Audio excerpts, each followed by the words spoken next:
Señoras y señores, ya están en este túnel que da acceso a este estadio Manolo Santana las dos jugadoras que van a disputar la final. En primer lugar, con ustedes la número 2 del mundo y defensora del título logrado el año pasado, Aryna Sabalenka.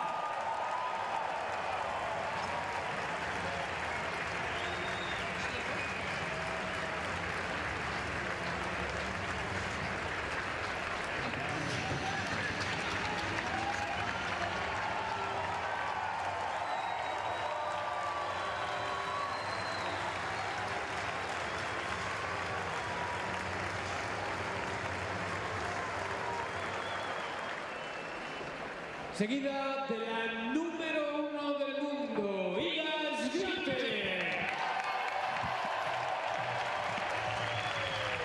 The late Edwin Way Teal, photographer, naturalist, and author, once said of this time of year, the world's favorite season is the spring. All things seem possible in May. Anything certainly seems possible for the two women contesting today's championship in the Spanish capital. Aside from both being born in the month of May, their tennis seems to thrive this time of year. And what happens here this evening may tell us much going forward. Iga Swiatek has been the dominant player on the red dirt the last few years. And yet, there is one glaring vacancy on her clay court resume. Madrid champion. She got oh so close last year, falling one set short. But she's returned to the final in Madrid in terrific form. And this may be her year. Aryna Sabalenka enjoys May in this city in particular. How can we put this? Mucho. Twice she's left town with all the glory and the hardware, including her triumph last season. But she's never won a single event 3 times. There is reason to believe, as she does, this may be her chance. And now, the stage is set. Both have earned their way into this championship round. And it brings up an interesting little dynamic. Because for the second straight year, it'll be 1 versus 2. Swiatek versus Sabalenka. Not just a match, a rematch in Madrid. After point toss, there will be photos taken facing both ways. You have unlimited challenges. Please make that very clear for me if you decide to do so. One request from my side is please do not wipe out the mark before the thing is shown on the screens. Apart from that, for the towel boxes, how about you take the red one? White for you. Any questions? No? Then we will have the digital coin toss ups here. Would you like WTA or Mutua Madrid? WTA has been chosen.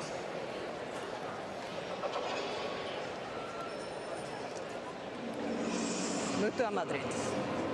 Serve has been chosen. Okay, so a quick photo please, this way and the other way.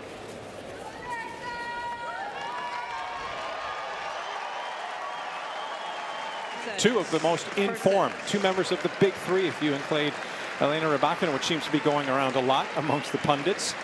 1 versus 2. It is time to get it done. Aryna Sabalenka in pursuit of what she hopes is a 3rd title in Madrid and her 13th overall. Putting the ball in play to world number 1, Iga Swiatek.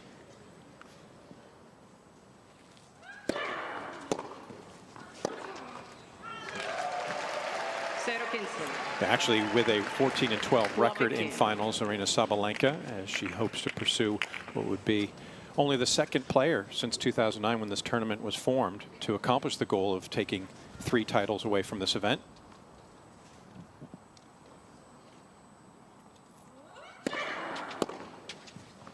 Title number 15, Jill, would equal her with Petra Kvitova, the only player to do so.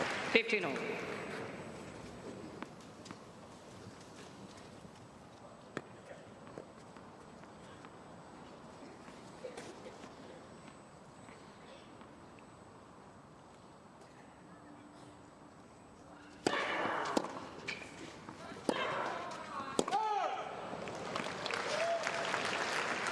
Quince-30. 15-30. Both players with longtime coaching partnerships for Sabalenka, Anton Dubrov. Well documented, he started out as her hitting partner and has morphed into her longtime coaching position, and she's enjoyed great success. It's a very nice, easy relationship for Aryna, who can, by self-admission, be a bit up and down at times.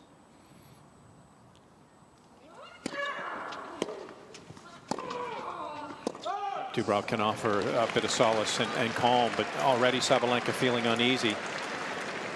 Well, I think she liked putting him in that role as well, because she expressed how much she wanted someone who knew her extremely well, was very familiar with her, and that made her feel a little bit more comfortable. But you're right, in a little bit of danger here already, a couple break points.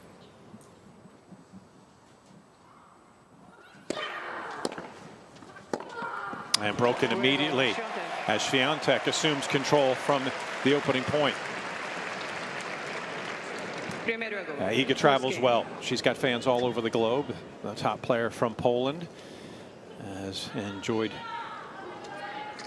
great support wherever she has gone. We think back to, we were both there, Jill, in Cancun last year when she finished off the year on a tremendous run. Had to win that tournament to remain year-end #1 and did so. And she got good support in Mexico, and it's transferred here to Madrid as well. I mean, she handles challenges so well, I think. I mean, the WTA finals in Cancun, the intense focus that she had throughout that event was outstanding, and that's, I feel like, what got her through. And I almost feel like she knew, I mean, she obviously knew that #1 was on the line, but the way she viewed it and her perspective about it was what really impressed me, the way she took that on. That included a victory over Sabalenka in Cancun in group play. She won 6-3, 6-2. Iga serves for the first time.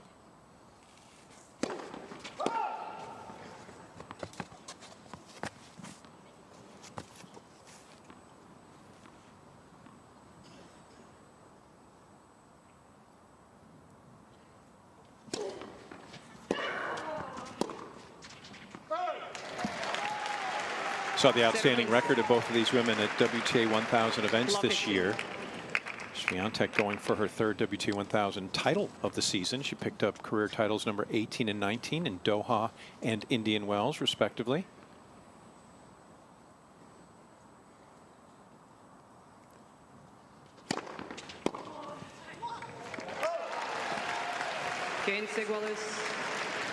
And as she looks for her 20th career title, as we see her longtime coach as well, Thomas Viktorowski, had worked previously with Agnieszka Radwanska, most notably getting her to world #2 and a major runner-up at Wimbledon.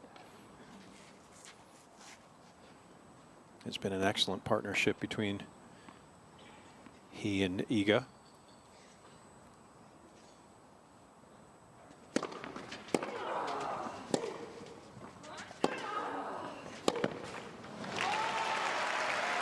Jill, we were talking about the altitude.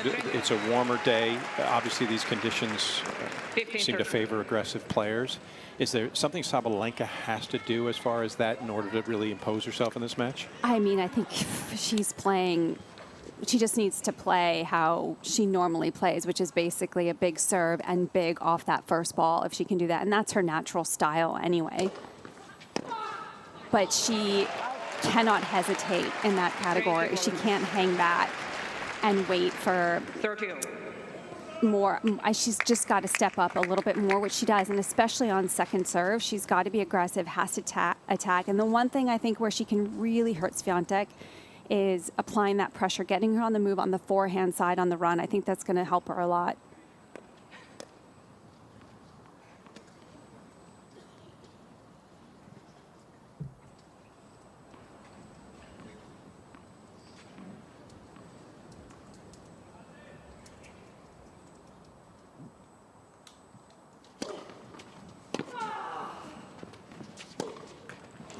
Oh, that's a great get. So far out, had to go for the slice on that return, but was able to get the depth. Well, on the left in the back, Garbina Muguruza. To her left was Daniela Hentakova, and in the front was Feliciano Lopez. And of course, Muguruza making headlines recently with the announcement of her retirement on the arm of her husband, Arthur, as Sabalenka with a chance to get even.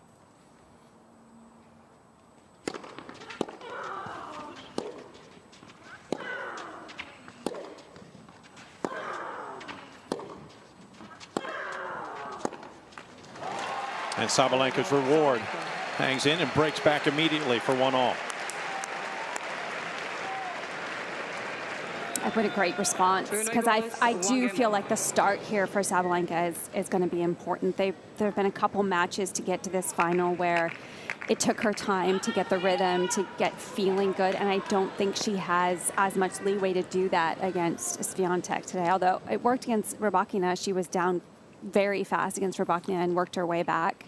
Yeah, that opening set was a blip, 6-1 to Rybakina before Sabalenka was able to turn things around. But that's sort of been the way things have gone, a bit up and down year for her. She started the season 11-1, reaching 2 finals in Australia, runner-up to Rybakina in Brisbane, and champion for the 2nd straight year in Melbourne for the Australian Open title. Then Jill arrived with a 4-4 record since leaving Australia to Madrid. On the right near sideline, ball was called out. But she's seemingly found just every which way to win and willed herself to victory, as we'll see a challenge here.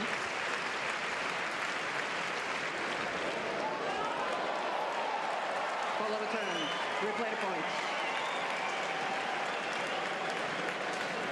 Well, the compression of the ball just kissed that outer edge, and it does earn a replay of the point.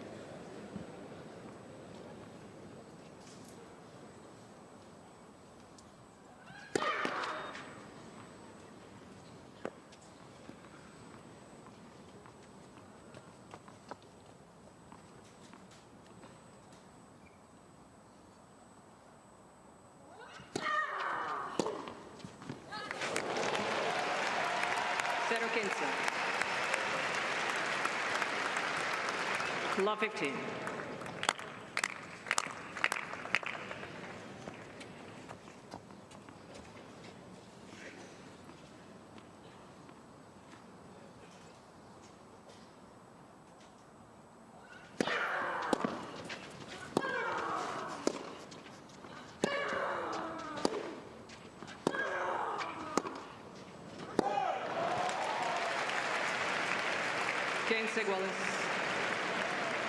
Sabalenka already in the beginning of this match, compared to her previous matches, doing a better job of getting ready after that serve much quicker.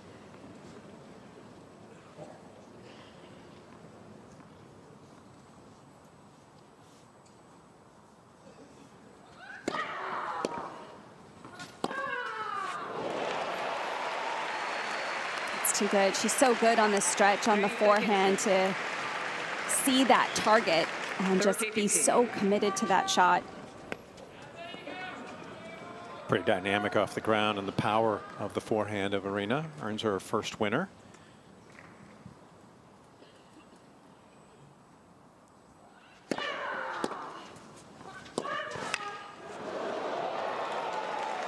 And her second gets a little help from the net cord. 40-15. And Aryna Sabalenka looking to post the first hold of these opening 3 games.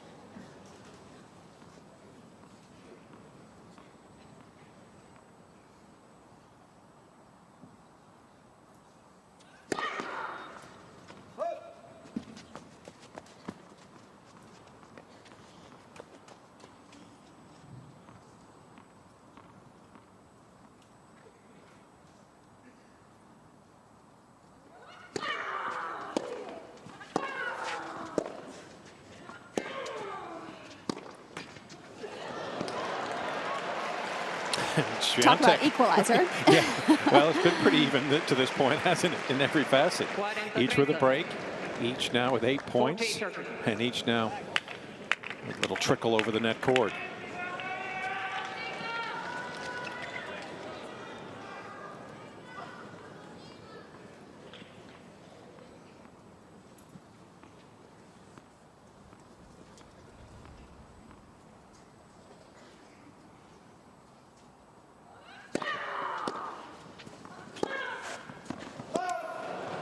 A lot of times you can tell by Sabalenka's grunt if the ball's going to go out or in before it lands. Because she's by looking at her? No, by hearing the grunt. She stops her grunt when she feels like she's missed it long.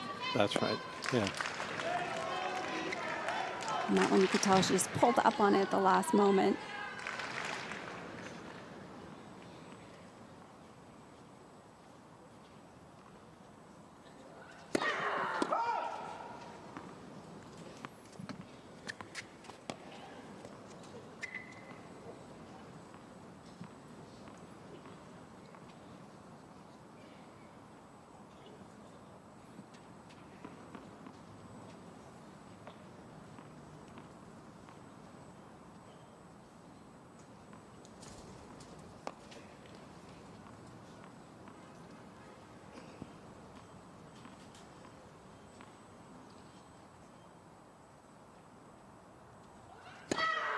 Let second serve.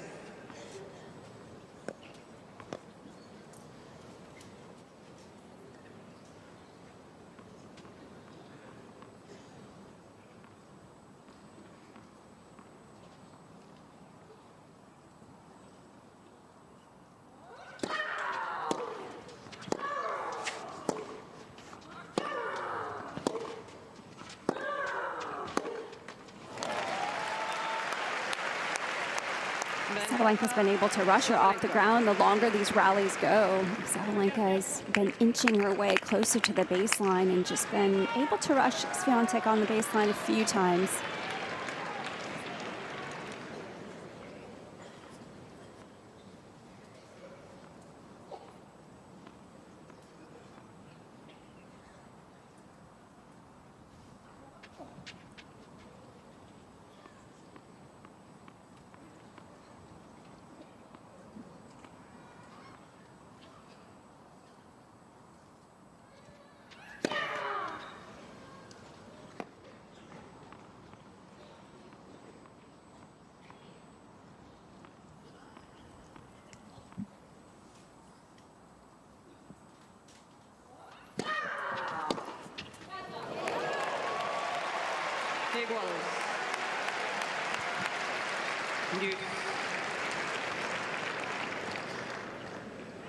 Well, that almost helped that that second serve was deeper into the service box, because with Swiatek's court position, she was able to catch it more in her strike zone.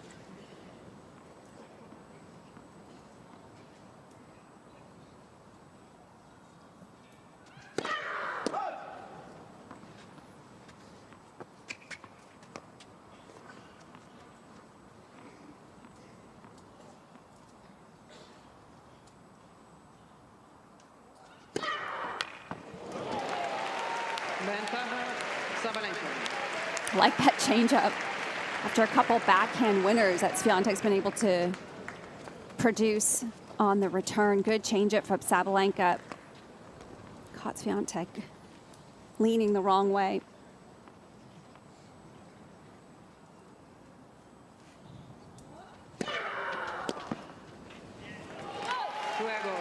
And Aryna Sabalenka does indeed earn the first hold. Broken in her first effort, and we're underway. In a rematch of last year's final, same two players, 1 versus 2, defending champion, out in front 2-1. City of Madrid, 3.5 million people populate this, the largest city, the capital of Spain, nicknamed La Villa y Corte, the town and court. An honor to have that moniker, and we are on the main court in Madrid. Manolo Santana Stadium, 4-time major champion, it is named after. 4-time major champion in her own right. 3 times on this surface in Paris. Iga Swiatek serving for the 2nd time.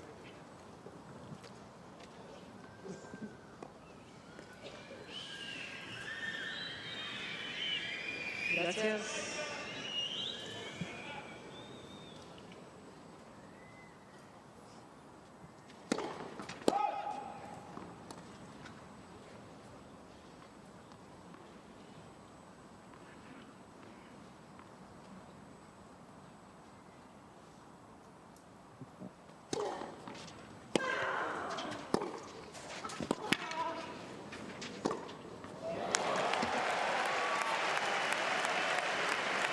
Game, set, setting.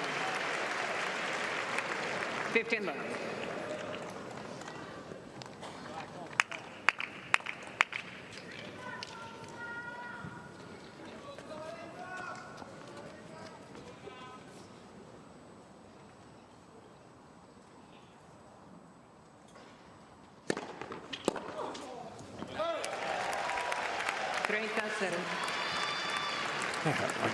We'll have to see how she responds now, which is so far so good from Iga Swiatek. That Muguruza, 2-time major champion in her own right, amongst her 10 titles, including winning, what was it, Roland Garros and Wimbledon against, if memory serves, Serena and Venus respectively.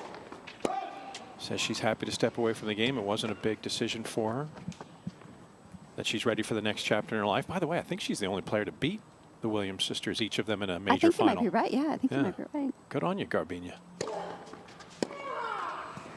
Just looking at her posts online, she seems very happy. I think it varies amongst different players. There's Barbara Krejcikova. Former Roland Garros champion in her own right. In fact, won the only one in the last, what, 4 years that was not won by Iga? That's right. Yeah.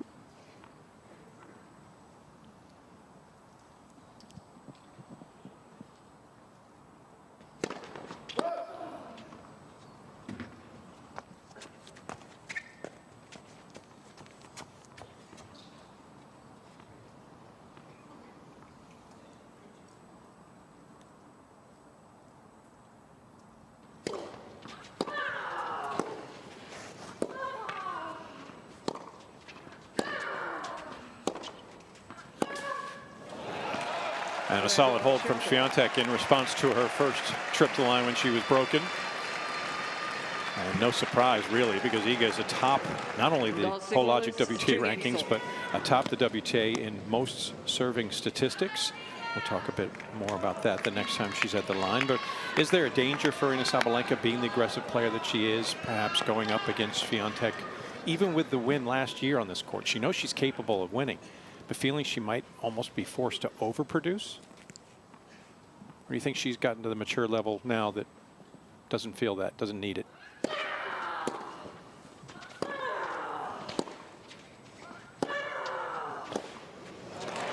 I don't necessarily think so, no, especially here in Madrid where she is so comfortable. She loves these conditions so much. And I know she's had some tough matches leading up to this final, but like I said, I almost feel like that helped her take on those challenges to feel more comfortable. And you know, that's the way she plays. She's used to being that aggressive. That's a great shot. I don't think she would press that much, in my opinion. Okay. But depends how this first set continues to go as well. Swiatek able to track this down very well and whips the passing shot. Yeah, I think you make a good point about the fact here in Madrid, she's felt so good in the final for the third time in the last 4 years. And in her 6th appearance here in the Spanish capital, there might be a good takeaway for Aryna in the fact that if she gets out of her opening match, if she wins a match in Madrid, she goes on to win the title. So far, that's been the case. And here she is, championship day.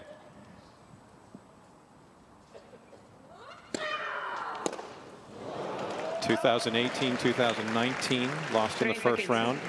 And she did 2 years ago as well when she defended her 2021 title. But she's now in the midst of an 11-match win streak. Sabalenka hoping this is her year to go back-to-back in Madrid.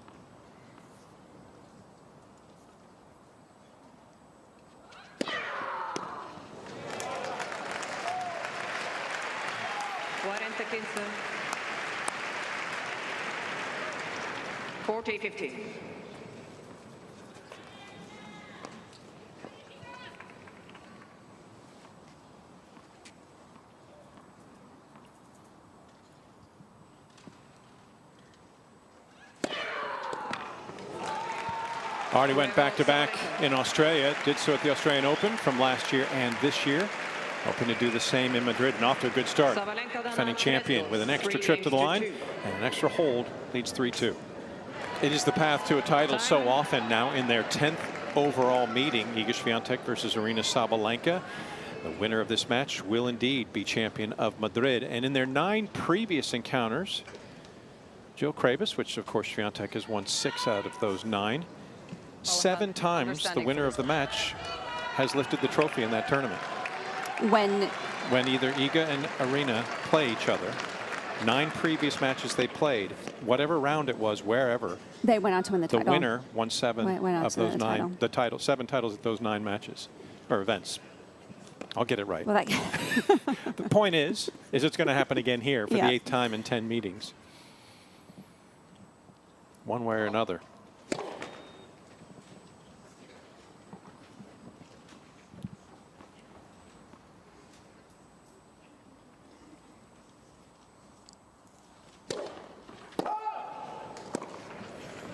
Let's talk a little bit about Iga Swiatek's serve, Jill, and break it down a bit. We know that she's amongst the very best. In fact, she is #1 in overall service points won, service games won, break points saved.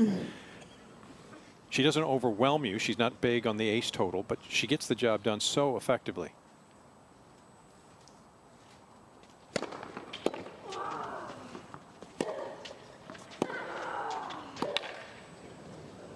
Well, I think there are a couple of things there. I think she's very smart about her serve placement. I think she is very perceptive about where her opponent is and their strategy of where they want to return the ball. But I think that has a lot to do with how fast she is off the ground, too. She reacts and gets to the next ball off her serve so well.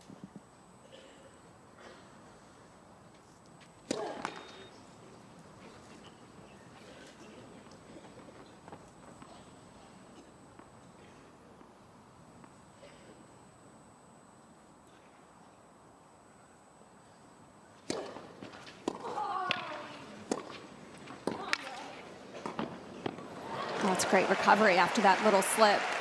But even when she's playing opponents that return very aggressively and deep, she always, majority of time, is able to get her racket on the ball because she's so quick off that first step off the serve.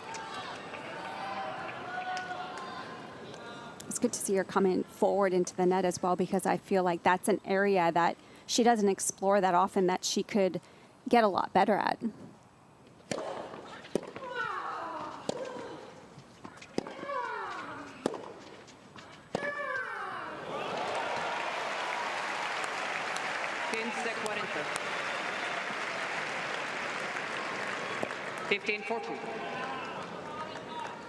Does so well to be able to pick targets from the center of the court. Swiatek left flat-footed. Oh, that one just kind of sat up there for Sabalenka.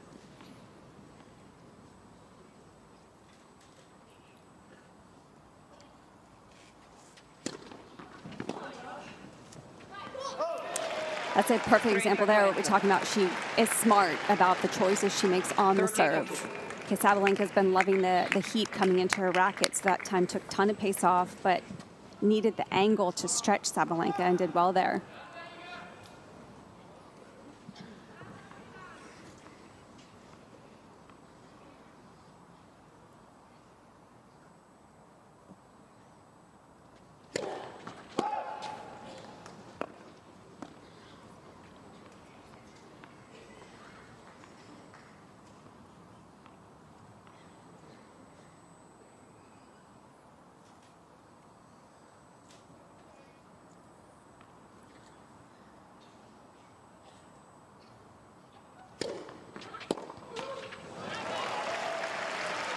Iguales.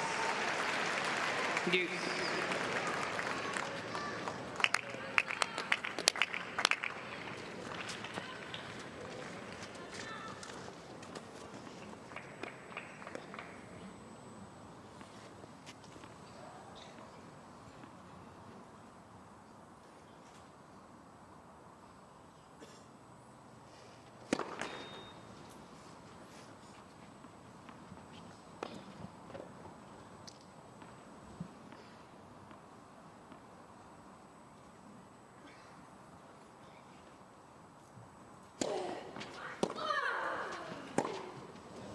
That was unusual from Swiatek.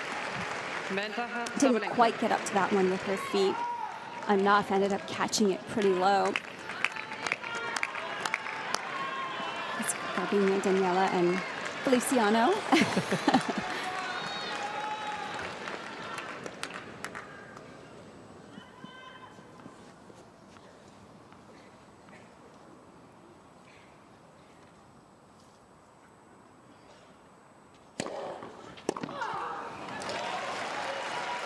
Iguales. Deuce.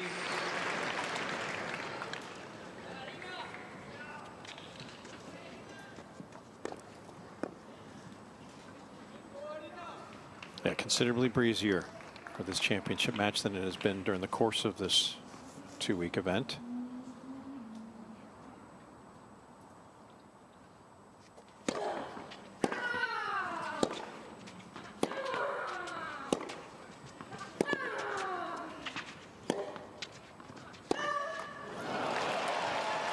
Swiatek looking to escape another threat to her serve from Sabalenka.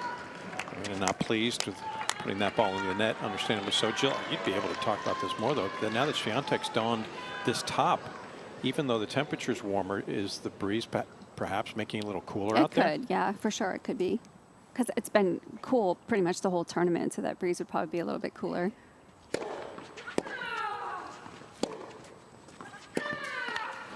Well, her third trip to the line was anything but a breeze, but still gets the job done. Has to save a couple break points in the process. Iga Swiatek has herself even through 6 games. 3 games sold.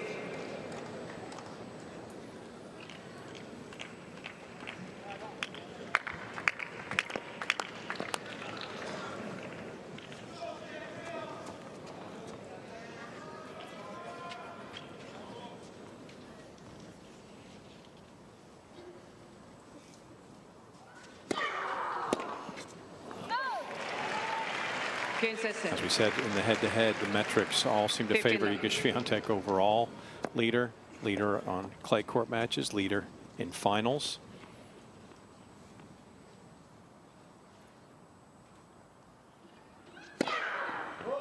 Mentioned that between these two, of their 9 previous meetings, the winner of this match 7 times went to win the title. There's a caveat for Aryna going back to the semifinal against Rybakina.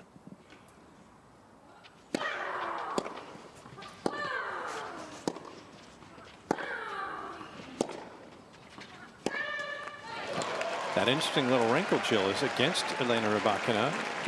Sabalenka now a 6-3 record in the previous 8 meetings. The winner of that match 5 times went to win the title. So wow. Sabalenka's kind of double booked now.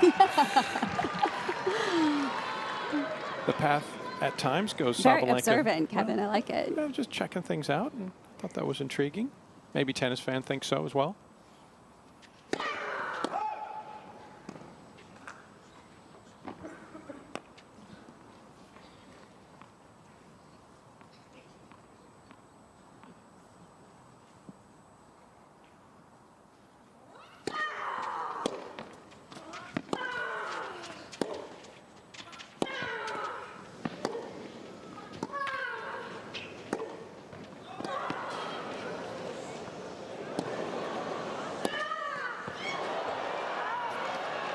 And that's called wide. Sabalenka worn out. Boy, she was off balance through much of that rally. But unfortunately, it caught the net cord. But Sabalenka just being drawn left and right by Swiatek. Yeah, she defended very, very well. And I actually felt she got herself into a position where she's more balanced on that forehand. It's just bad luck it hit the net court. That's the shot that is so good off her racket, that forehand angle cross court. And that's the one I feel like can hurt Swiatek.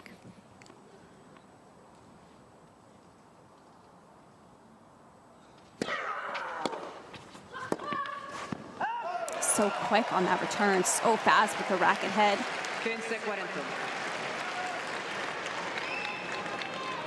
15-40.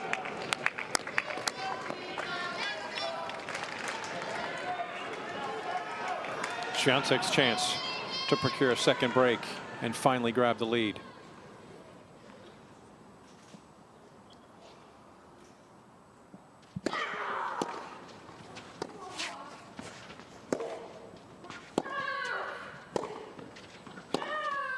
Oh, wow, that's good.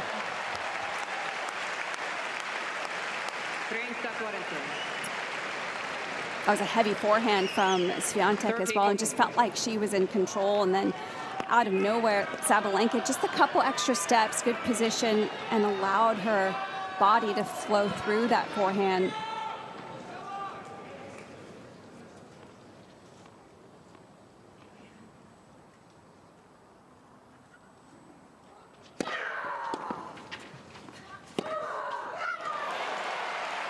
That's how you defend break points. You just slap winner after winner. There's a pair. It just looked like she wasn't even thinking. I mean, she's just made the decision to go after it, and that's very helpful. Yeah, the that's less a good thinking, sign the for better. her. Yeah. Yes. Get out of your own way. Get out of your head. Well, for anybody, really. Yeah.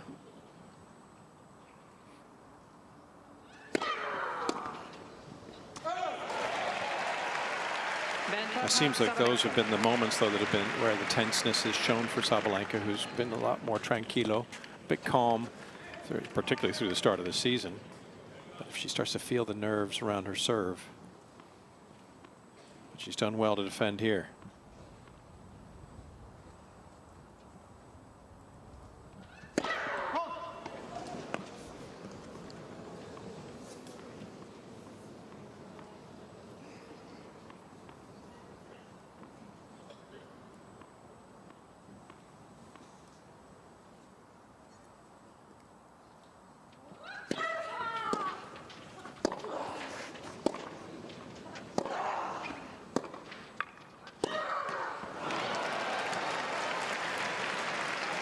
Igualas.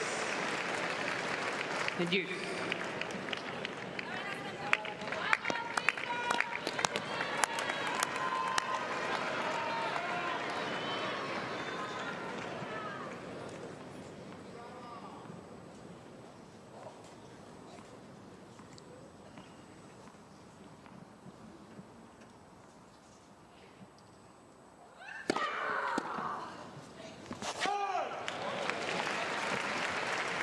Ventaja Sabalenka. Sabalenka throwing herself into her service game here, trying desperately to emerge unscathed in Game 7. Reclaim the lead for a third time.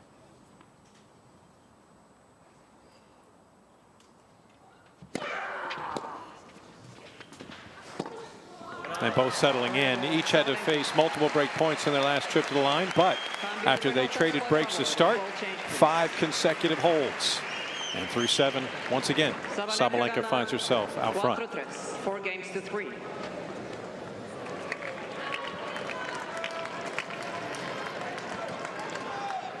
Seeking the title in Madrid to complete the collection of clay court crowns. She has been a champion in Rome, 3 times over at Roland Garros, but not in Madrid. Iga Swiatek serving 3-4 opening set, trying to put that on her resume. Of course, also missing out on a couple of majors. The Australian Open and Wimbledon, as she gets greedy for wanting a little bit of everything. And you can't blame her. Miss Swiatek has challenged Nicole on the right service line. Ball was called out. From Norway, Julie Shendley, once again, letting us know a challenge is forthcoming and a chance to see the official review at the behest of Swiatek. Call overturned, 15 love. And a wise challenge at that. Oh, I think it just looked like it's get it off the line, so I think both players knew that right away.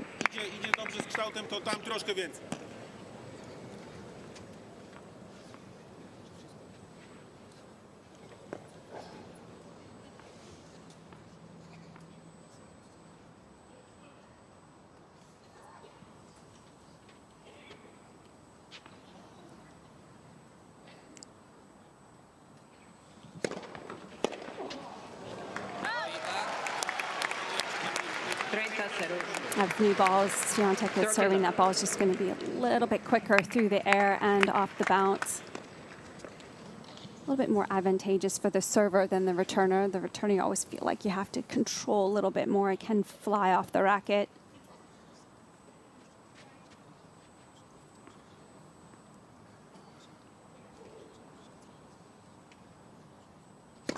Let's first serve.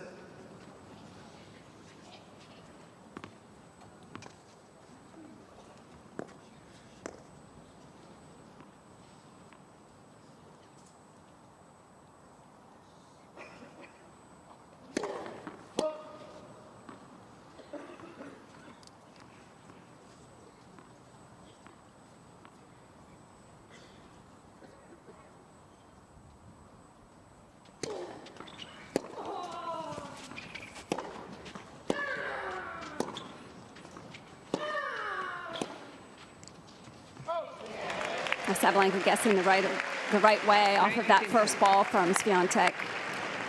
30-15.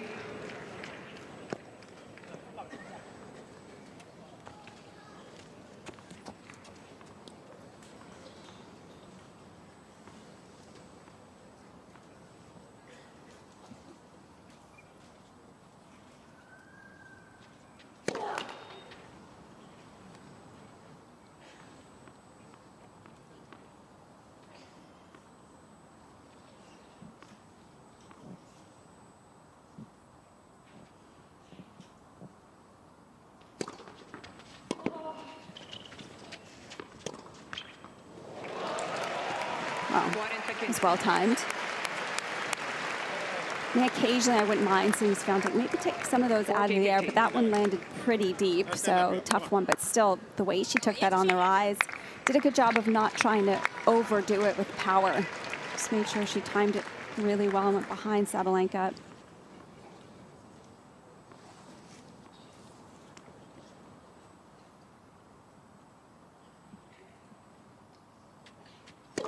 Left for serve.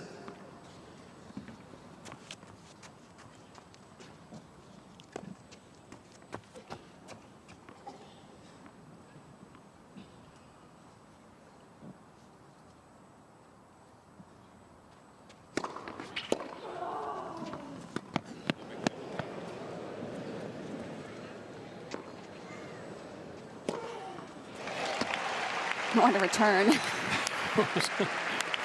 Remarkable. I mean, the depth and accuracy into the corner. And then it drew that moon ball from Swiatek, and the patience of Sabalenka. What a payoff.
Ventaja Swiatek.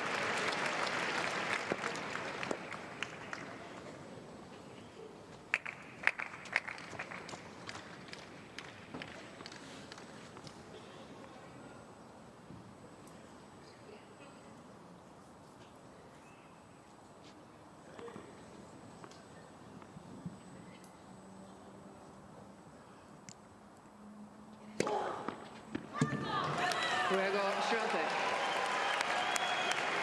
She took her time, found the rhythm, and does her part. Her 53rd ace of the year, as Viktorovski continues to be vocal. Have you ever done that sort of heredity test? You ever done an Ancestry.com type thing? I've tried, but I didn't get very far. What is your background? What is your family? That's because I just told you. Oh, it doesn't have to be Polish, is it? It is Polish. Oh, so you'll be helpful in the Viktorovski. No, I know. I can't speak anything. Oh, okay. Well, you're 100% New Englander, so we can't really hold you accountable. I'm not proud of that fact. I wish I could speak Polish.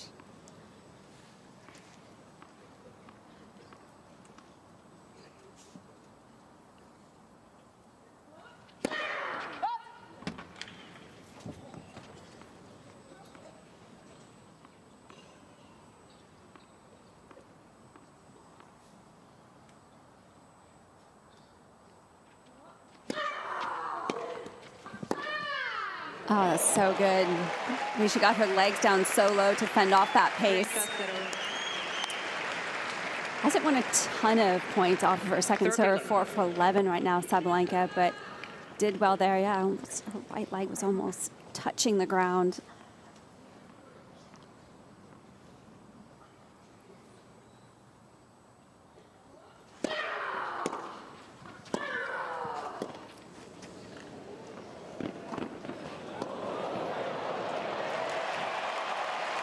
Yeah, I think Aryna thought she was pump faking Swiatek, but Iga wasn't buying it a bit, was she? That's such a difficult shot, though, because it just kept getting lower and lower, and to take this ball down the line is not easy. And it looked like she had a different grip, actually, and her only option was to sort of slap that one cross court.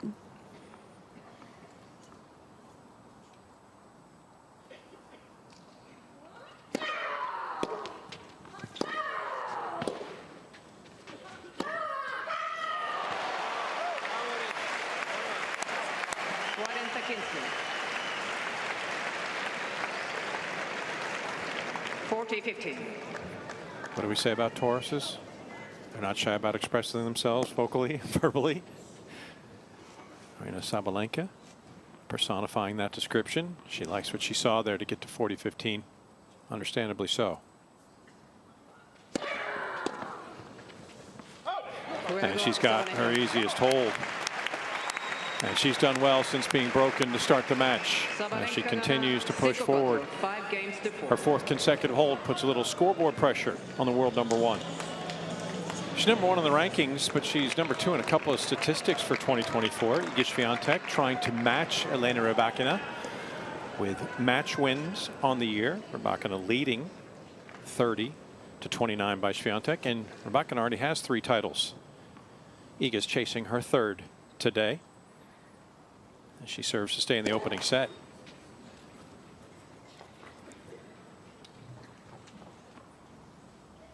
Sabalenka, of course, the victim of Sabalenka in the semifinals.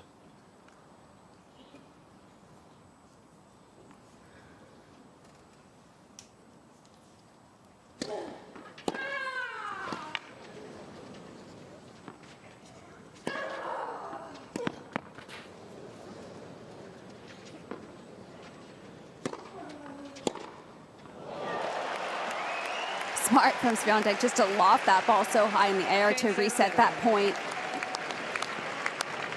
It's tough to get too risky on that overhead, and Sabalenka did play it safe, just going down the center of the court.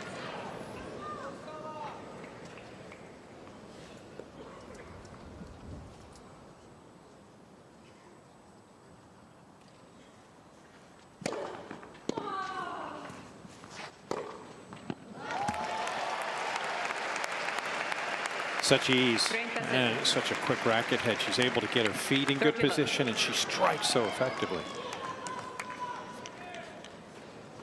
Puts her out in front of the winner's statistic as Swiatek tries to match Sabalenka through 10 games.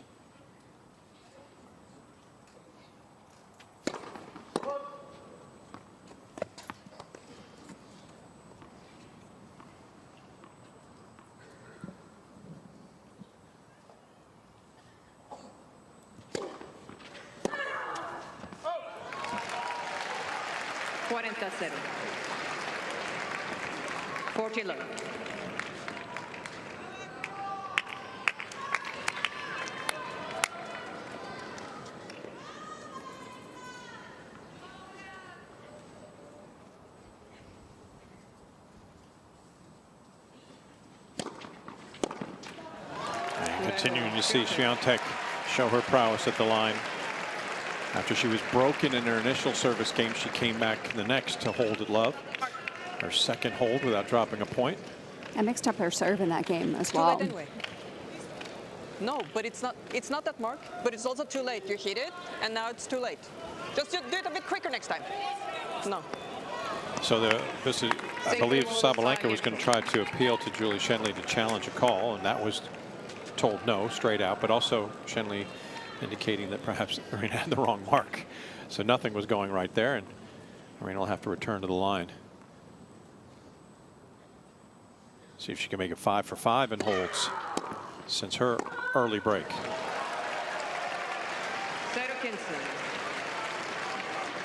Law 15.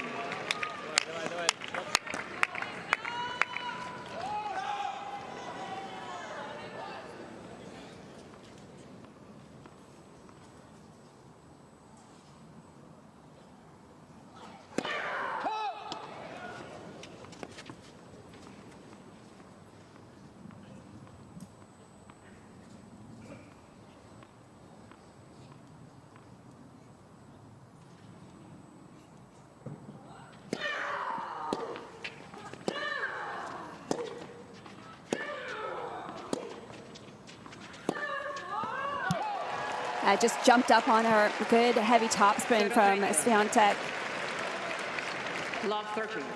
I would love to see Swiatek maybe get a little more depth on the average rally ball, but even when it lands short, it's got so much work on it that it still kicks up high on Sabalenka.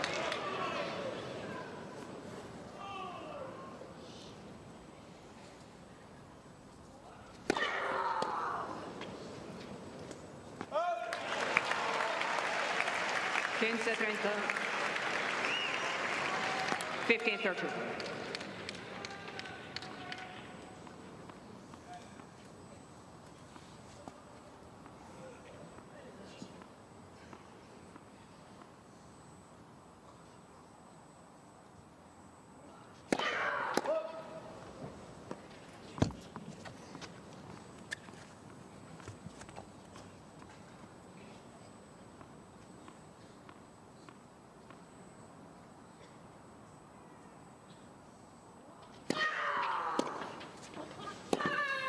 At times, Swiatek ready for the changeup, got over to that return on the forehand quickly. 15-14.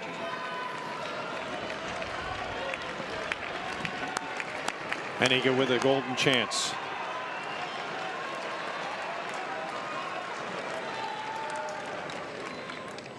One of 3 when holding break point today.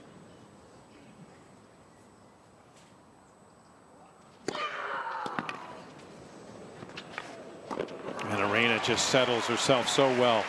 Delivered a terrific 1-2 punch to save the first. What would now be 2 break chances for Swiatek. 30-14.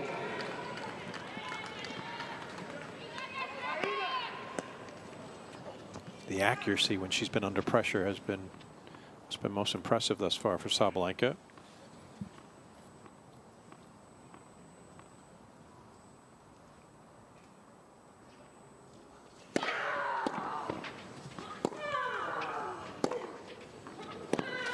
This time Swiatek finds a way to strike, and for the first time in 52 minutes, Iga looks up and sees herself out front. She broke to start the match. She is broken now to serve for the opening set in Madrid.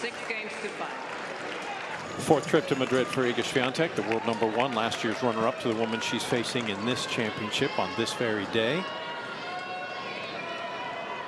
Building a nice progression. 3rd round 3 years ago, didn't play in 2022, and finalist last year, hoping to become champion, looking for a 1-set advantage over the defending champ.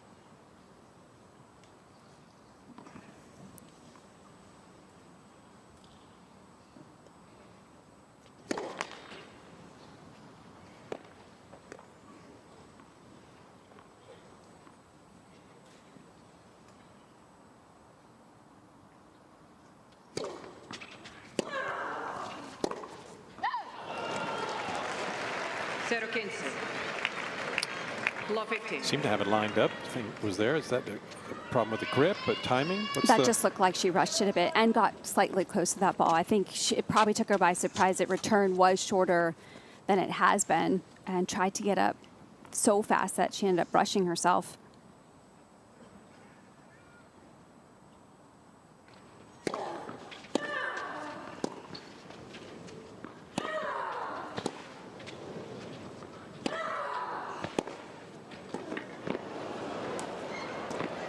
That's unfortunate for Sabalenka. She did so well to control much of that point.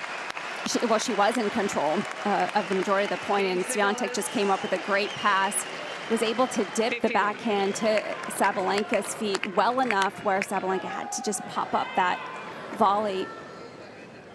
It's good awareness from Swiatek.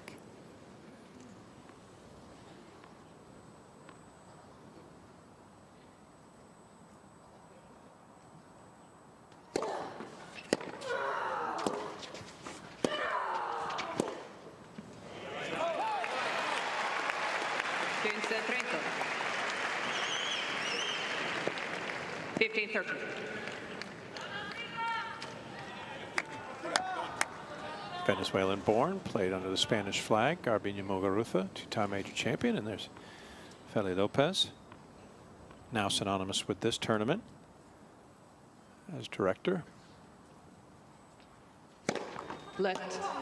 Getting the feeling There's a lot of Spanish intrigue on who's sitting in the stands and in that box in particular. Definitely.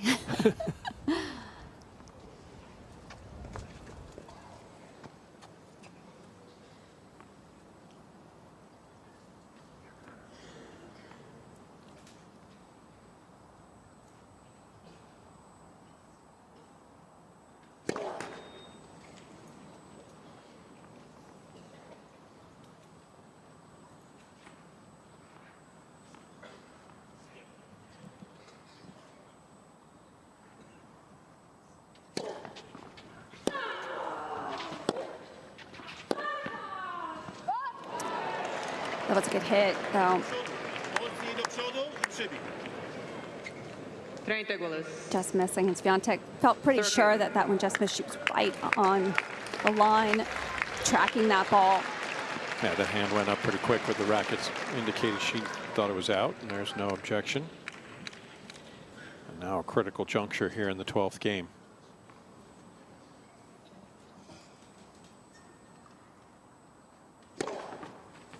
That was brilliant.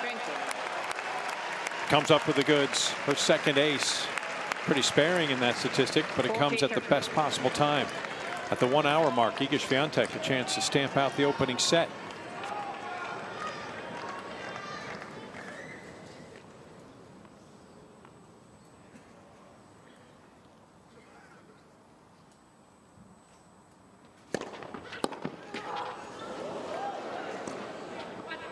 And the world #1 fired up as she covets a title in Madrid, and she's 1 set closer. The ultimate front runner in the sport at the moment, Iga Swiatek, garners the opening set, does so in 61 minutes, 7-5 over the defending champion. One of the most competitive sets, and they're now 22 sets played against each other. In fact, only the second time that a set has gone to 7-5. Between Iga Swiatek and Aryna Sabalenka, they've never played a tiebreak against each other. Set number 23 between them begins with the defending champion having to dig herself out from a 1-set deficit for a 3rd time in this event. The 3-set master thus far begins set 2 from the line.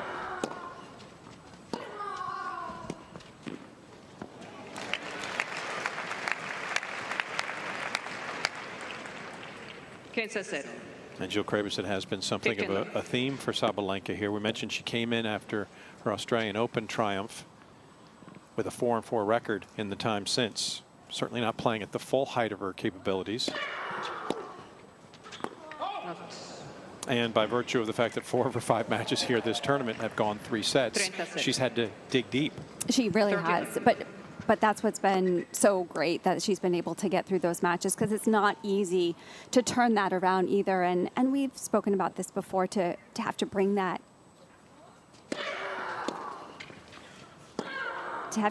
immense amount of intensity week in and week out, which these players do all the time, is not easy to do, especially when you're on a plane every week, have to adjust to different circumstances.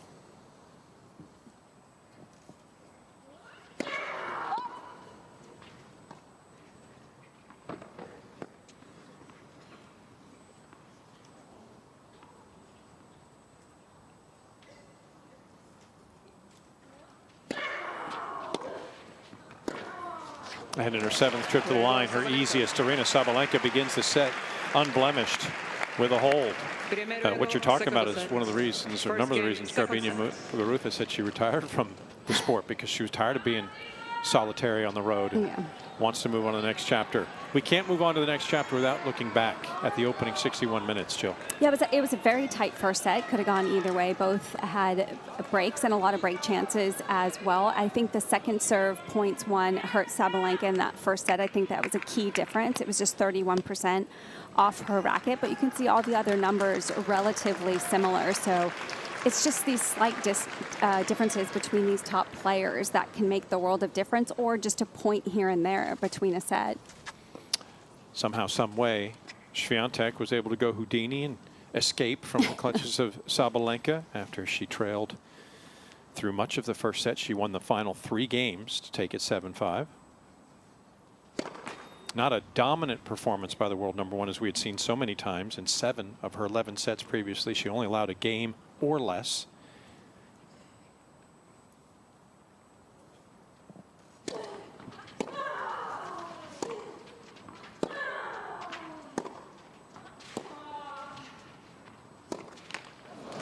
know where she has been dominant, Jill?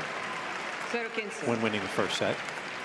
Now, head-to-head between them in their 9 previous meetings, the winner of the opening set has won 7 of those 9. But for Iga Swiatek, she's an incredible front runner. I know. I remember talking about this last year. She is absolutely taking it to the theater of the absurd.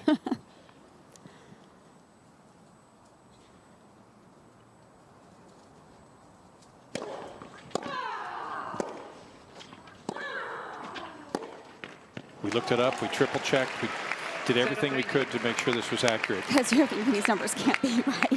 88-2. Wow.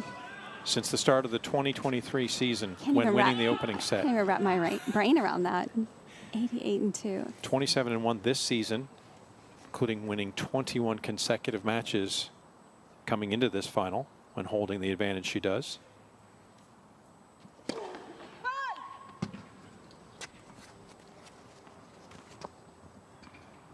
We could even delve just a touch further, if you like. You could say. I do. No, I want to know more. Okay. Then we got one more. It's a good one.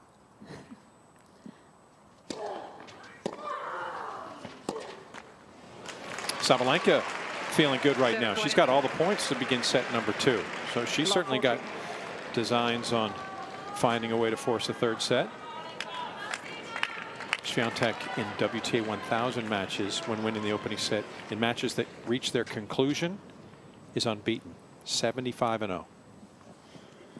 But in danger of being broken here for a 2-love lead for the world number 2.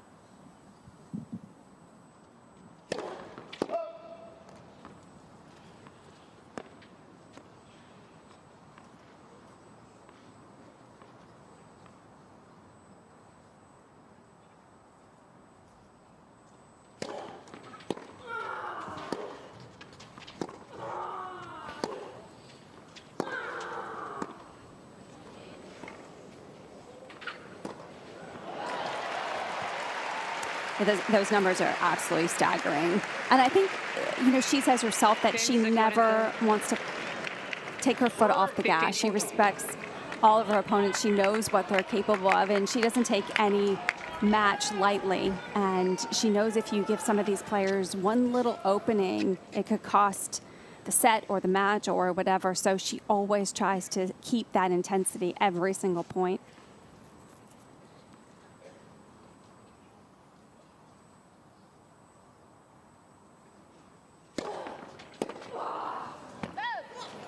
She's trying to keep the intensity at a height that has kept her at the ultimate height, hasn't she? I mean, since she assumed the #1 ranking from Ash Barty 2 years ago, she has held the top spot in the whole Logic WTA rankings for all but 8 weeks. 100 out of 109.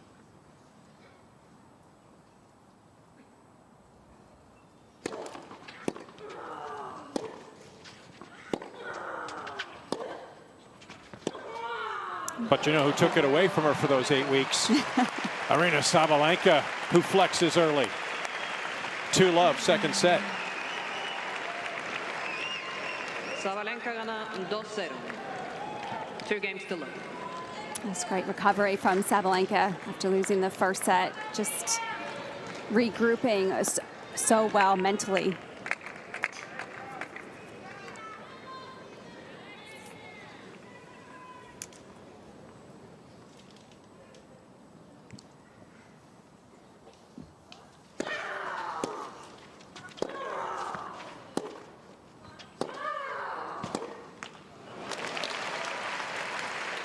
Set 7. 15 love.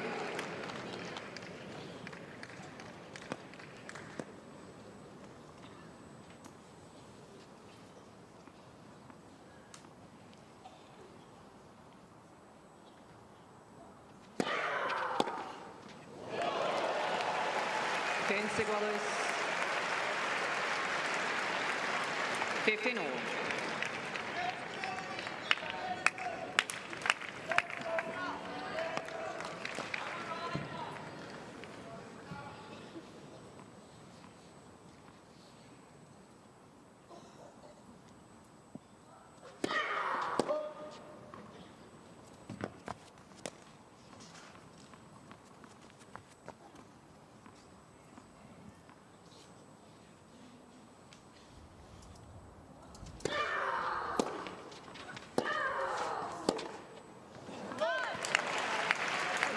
Good pressure from Sabalenka in that particular corner. 30-15.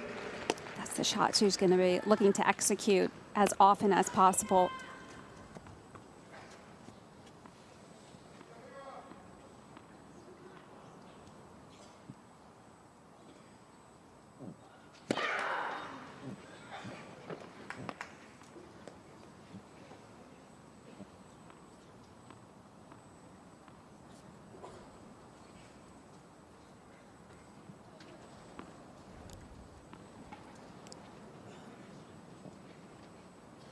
That's where the breeze picking up can be a little troublesome. If that clay starts to dry and come into dust form, it can whip up and cause the players problems around the eye region. Saw that clearly. And Swiatek on the move. Yeah, with the breeze, I think that's why both players, with Swiatek more in particular, is being picky about that toss on the serve, because it's hard to keep that toss consistent with it moving in the air so much. Only aspect to it being interesting, if dust is getting in Sabalenka's eyes.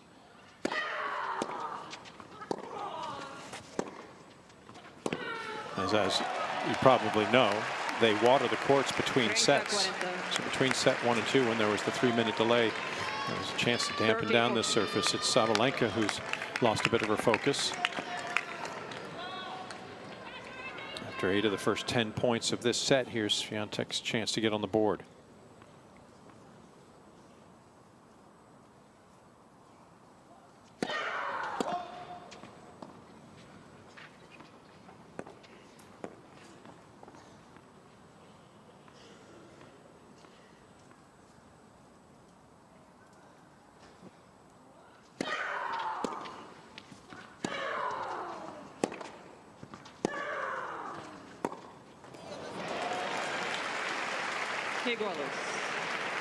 Just didn't get her feet there on that one. Swiatek ended up reaching.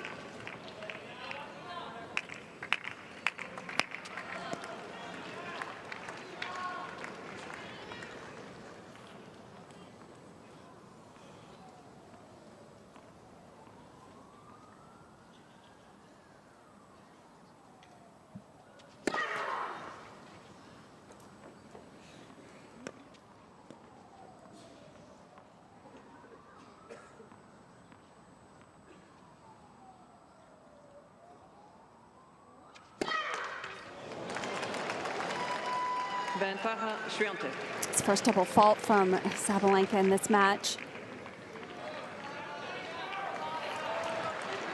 An area where she's shown vulnerability in the past, but she's been keeping under wraps through the majority of this season, but it sets her up in danger once again. Getting Swiatek back on serve.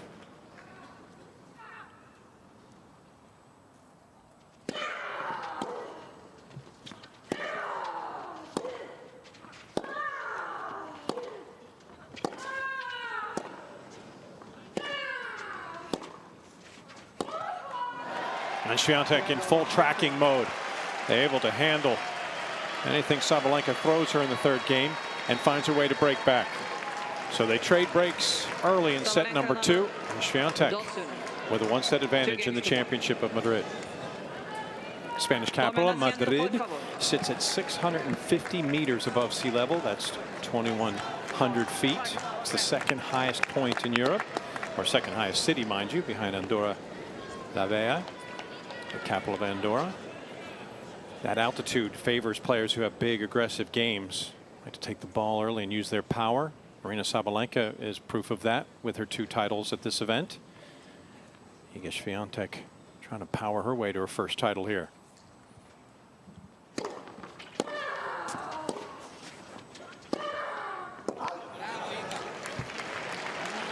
Set. 15 love. There's her record this season when winning the opening set. The only loss this year coming against Linda Noskova in the 3rd round of the Australian Open. She's won 21 in a row since. It's just a joke. It's unbelievable. I mean, to put a joke in a good way, I think. Yeah, to put it in context, I'll tell you after the point, Joe.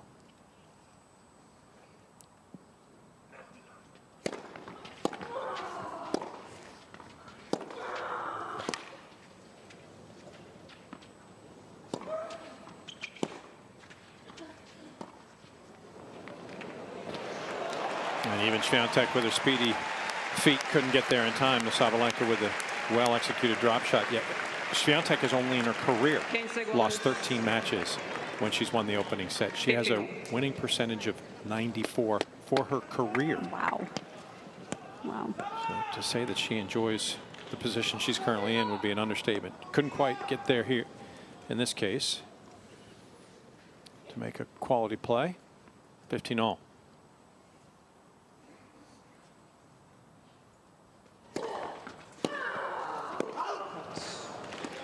It's interesting watching the movement of both of these players because Swiatek gets behind the ball so well, but I almost feel like I've seen her look sharper than she has today. I feel like she's slipping quite a bit, and I almost wonder if it's due to the fact that it's a little bit warmer today, so it's going to dry out the courts faster. Because even when she's pushed back, I mean, she's normally looks really stable and balanced, and it's just been a few times, not every single point, obviously, but it's been more often than I've seen that she looks unstable on the ground. It's pertinent. It is a final. There's a title on the line that will be awarded here. So yeah, noticing the just little extra loss of balance and slipping, it could impact the match.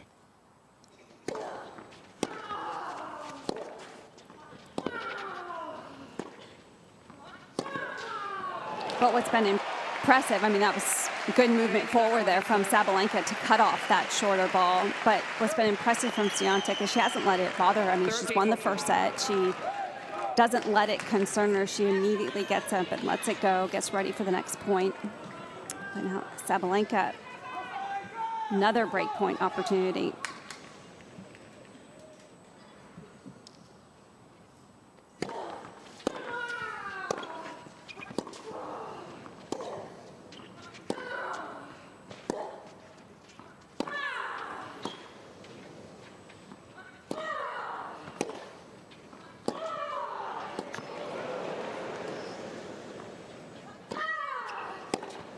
Oh no.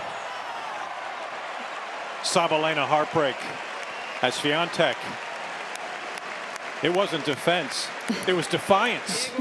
Sabalenka did everything right here. I mean, I think she played an exceptional point.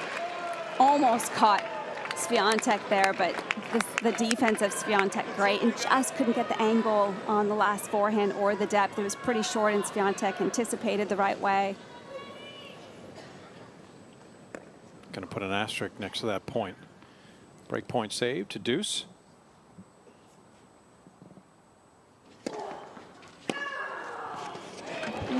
I was going to ask if there might be some emotional scar tissue from that previous point, but that seemed to work out all the problems.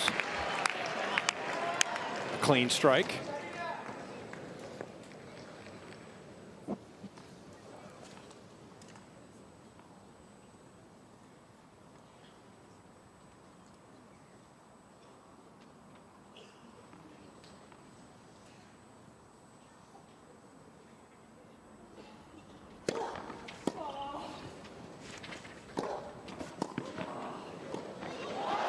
And Swiatek can't climb the ladder. And Sabalenka shows some mental resolve. Cambio de pelotas, por favor. Ball change, please. Break for 3-1. It's quick thinking from Sabalenka, too, because after that good anticipation from Swiatek on the forehand, we haven't seen her choose anything but a hard shot. And that time it's the first real lob that we've seen. We did see the one drop shot, which was great, and she won that point as well, but liked that option. And of course, going over the backhand side, that's one of the most difficult shots to hit in the game. The world #1 and no threat. She cannot lose her position regardless of the outcome of this match, as Sabalenka has solidified her spot at #2. There was a threat from Coco Gauff and Elena Rybakina. Potentially they could overtake her in the #2 position. Sabalenka does her part to get to the final. She's been in the #2 position in 57 of the last 65 weeks.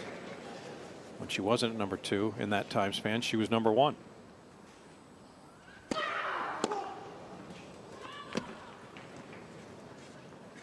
First broke into the top 10 did Aryna Sabalenka in January of 2019.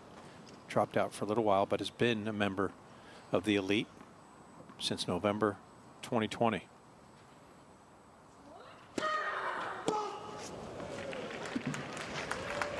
Zero 15. Love 15.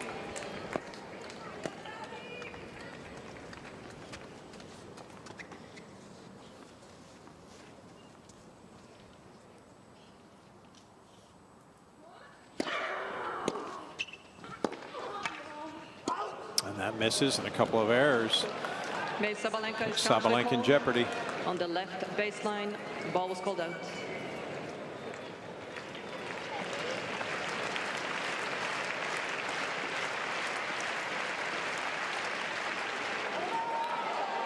Call of a turn to replay the point. Love 15. Well, they're human, and they are here. There are actual line judges here at this event, unlike some others that only rely on the electronic version. And a well-timed challenge for Sabalenka. And she uses it to her advantage. 15 I just gave her also a little extra time to settle after that double fault on the first point. Gave her some extra time to get more calm.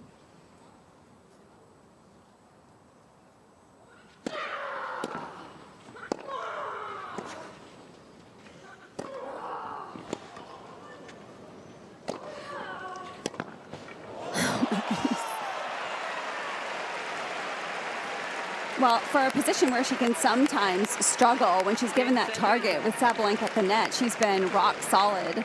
15-13.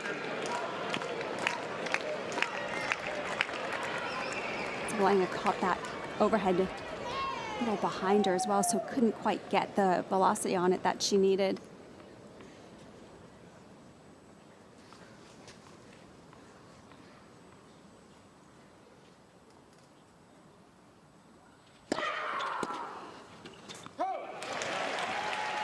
Igualas. 30 over.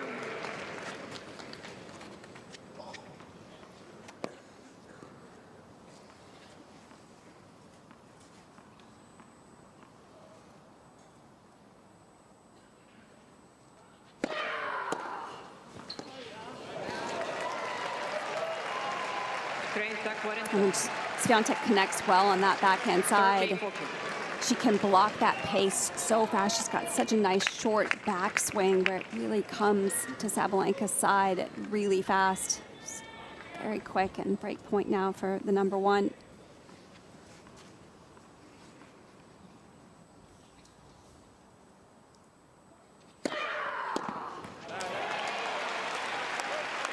Igualas. Deuce.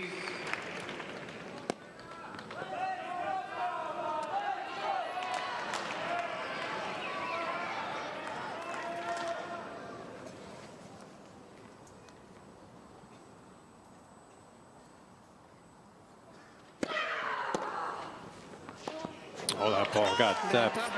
And Sabalenka just takes a half swat at it. Can't believe that it landed in the court. Thought she should have made a play on that in some fashion. Yeah, well, I think she thought it was gonna go out, but it's coming back so quickly because Swiatek takes it so early. Her court position's further up.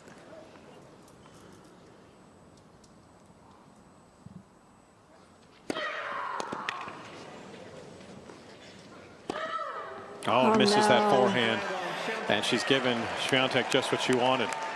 She hands over her serve. And they're back on serve in set number 2. Swiatek's 4th break of the match puts her back in contention as she looks to get through in 2 in Madrid. 2nd consecutive year, it's 1 versus 2, and the same names in those positions. World number 1, Iga Swiatek, last year's runner-up, taking on world number 2, Aryna Sabalenka, champion in the last 2 odd editions, 2021 and 2023 of the Mutua Madrid Open. Swiatek has just broken 4 consecutive breaks traded in this 2nd set.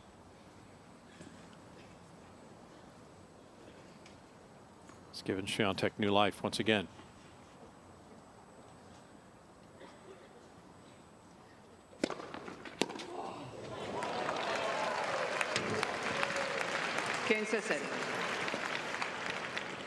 15 love.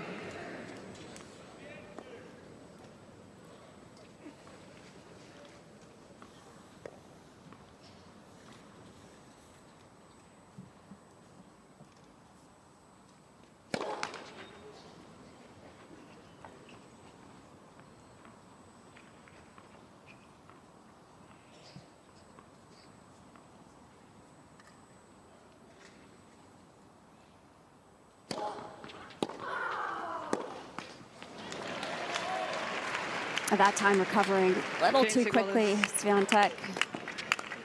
15 all.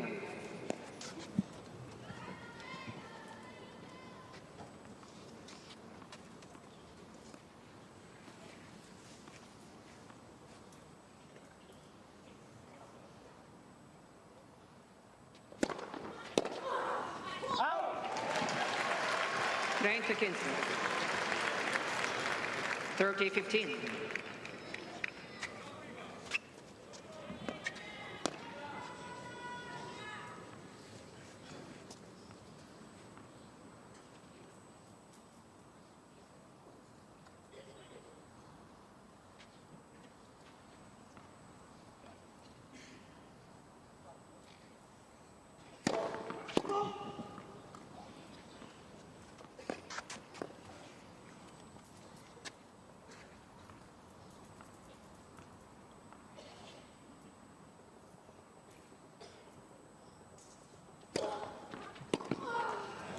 And Swiatek needing a little rebound here just to get herself to even terms.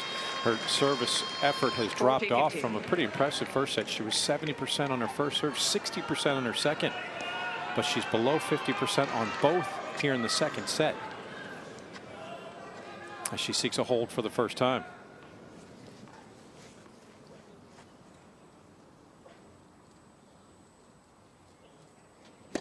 Let's first serve. 6 of 13 for 46% on the first deal, and just 2 of 5 on the second. That's not going to get it done against a player of Sabalenka's caliber.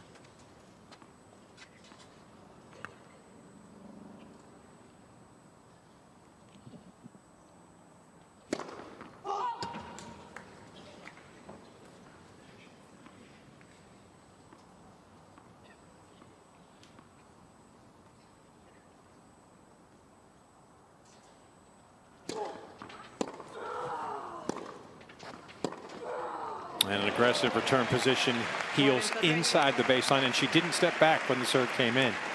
On the second serve, she hasn't been. She's been inching forward inside that baseline almost every time. And even if she doesn't hit with the depth that she needs, it's still coming at you faster. You don't have as much reaction time.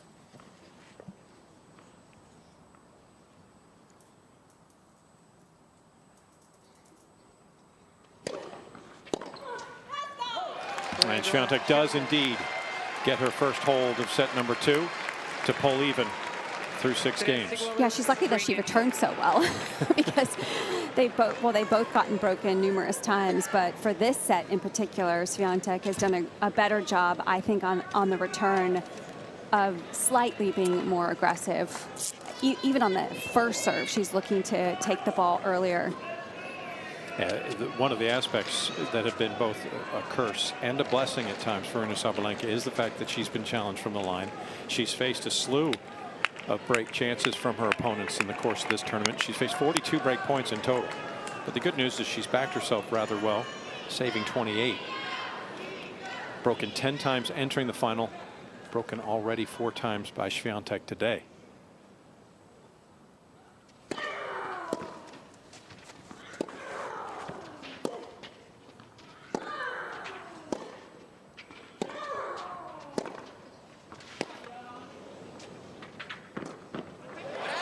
It's interesting watching Sabalenka's choices on the serve, because I think overall she's been more successful when she's gone to serve to the Swiatek forehand. It's the backhand that Swiatek's been able to hurt her quickly on the return, but I think she prefers the Swiatek, the ball coming off Swiatek's backhand, because it's lower, it's not as high, it's not as heavy of a spin.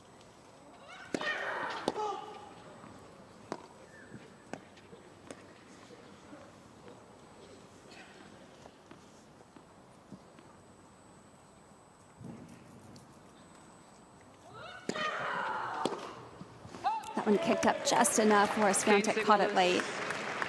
But I think Sabalenka overall, she likes having that ball more in the strike zone rather than having to deal with the higher ball consistently from the Swiatek forehand.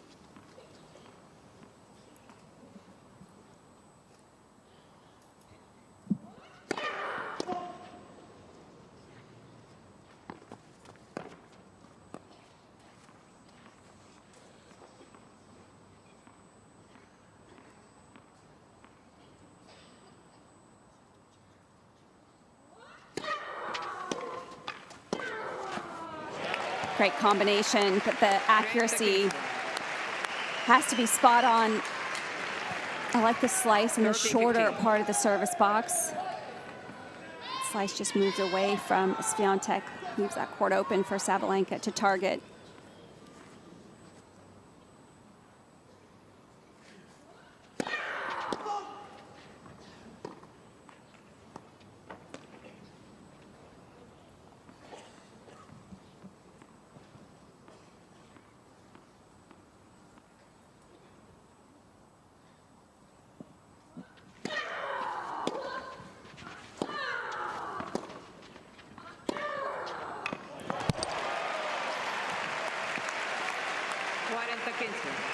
Threw a little change up there mid-rally, but brings out the fastball once again. 19th winner. Aryna Sabalenka, and she used the forehand with great effect. Very clean match from these two today. Not a lot of ups and downs as far as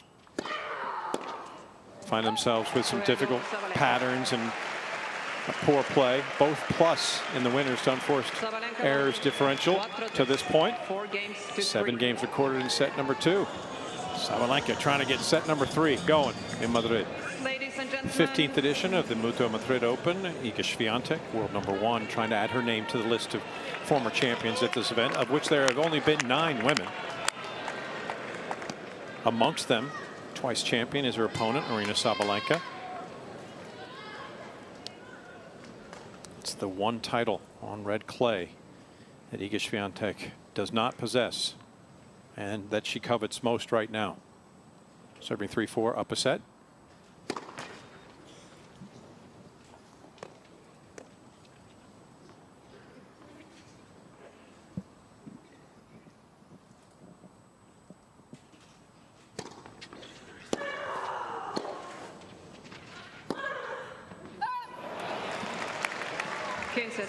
I mean, there has to be a level that over time, just by attrition, has to get frustrating and at times just even mentally debilitating to know that you unleash, you put so much into that return.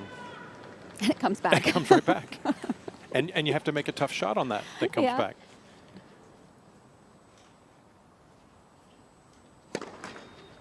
I mean, I think you might agree. I don't know. That's what I'm going to ask you. But Sabalenka's level in this set incrementally seems to be rising. She seems to be playing better tennis, and yet here's Swiatek still in the mix.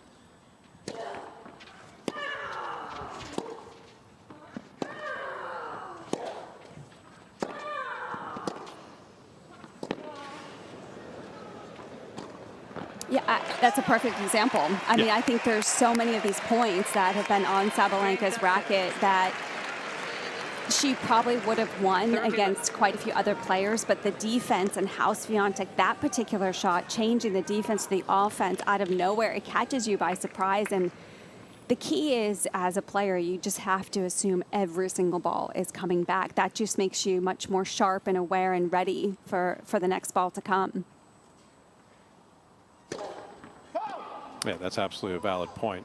I just continue to marvel. Aryna throws so much physically. She does. Into particularly the forehand, but for both sides.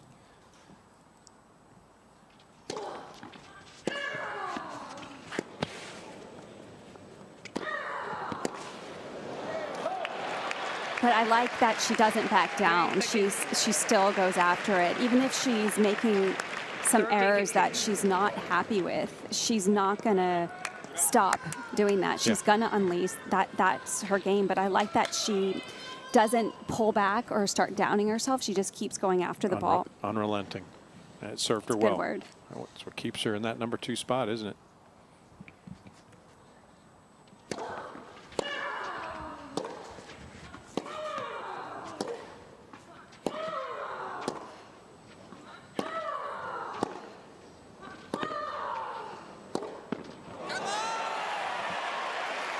That's great from Swiatek, yeah. Because as soon as Swiatek feels like, okay, that was the last ball was the one ball that she actually had some time on it to do something with it. But I love the fact that she didn't rush herself, just picked her spot. Really good job.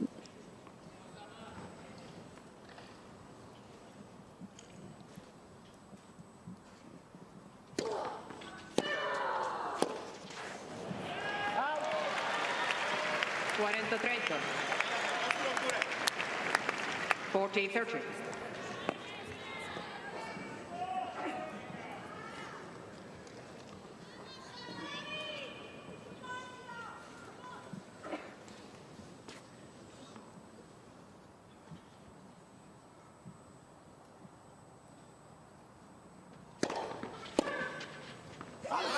And Swiatek draws even again.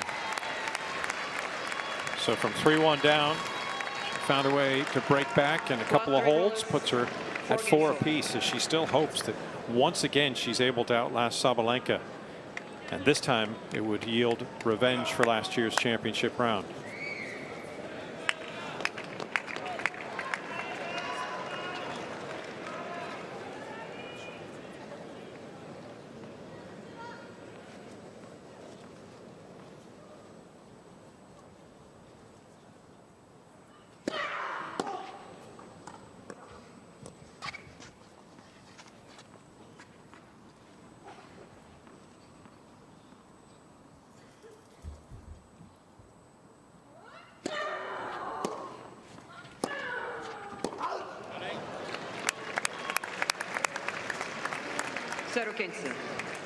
For all just such small margins at this point, at this stage of the match.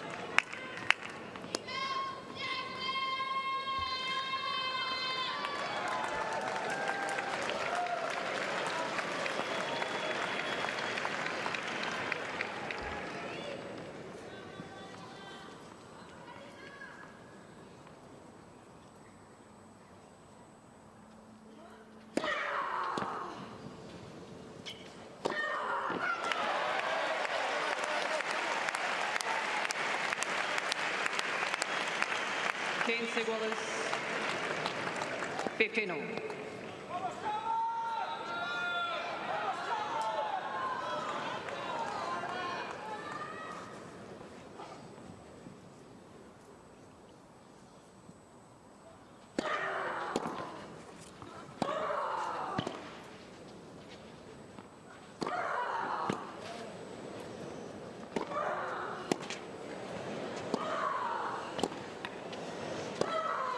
Wow.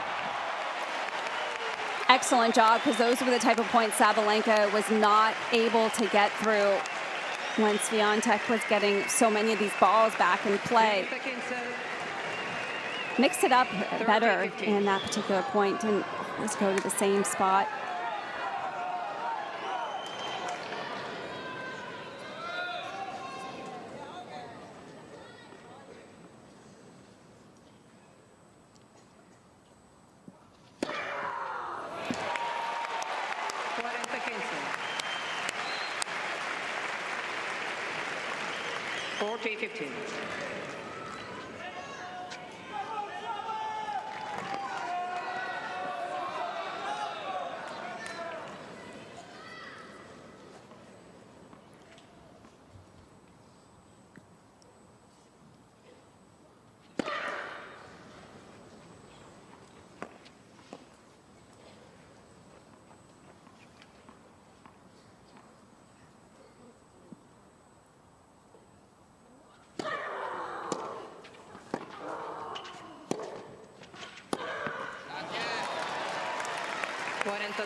And again, the intent of Iga Swiatek, get that ball quickly back upon Sabalenka's racket. Don't give her time to settle. Get into position to strike. Works to good effect to get to 40-30.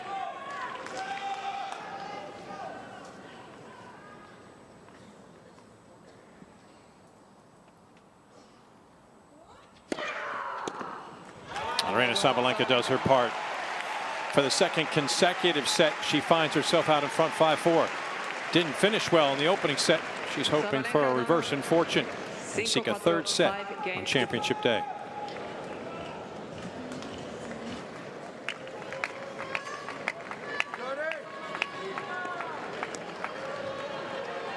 Iga Swiatek trying to pick up a third title on the season, her 30th match win. She's been pretty terrific when it comes to her match win record in finals. She's won 7 of her last 8 to get her to this point as she serves 4-5 second set.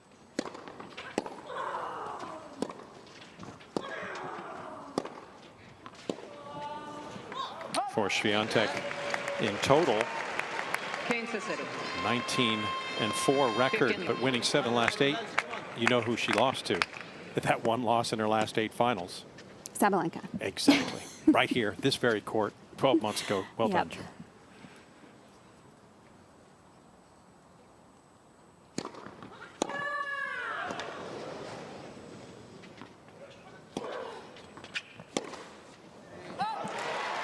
Nice from Sabalenka, because I'm surprised Swiatek was able to get that ball back, but stayed nice and steady on that last forehand.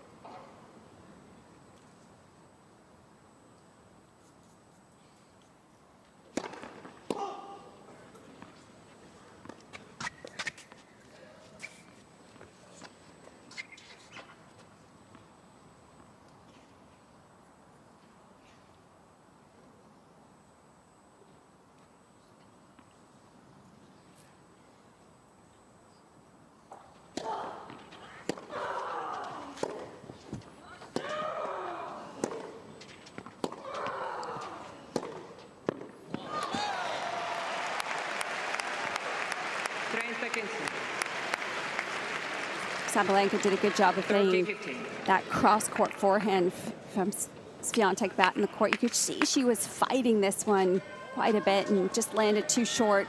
Nicely done by Swiatek.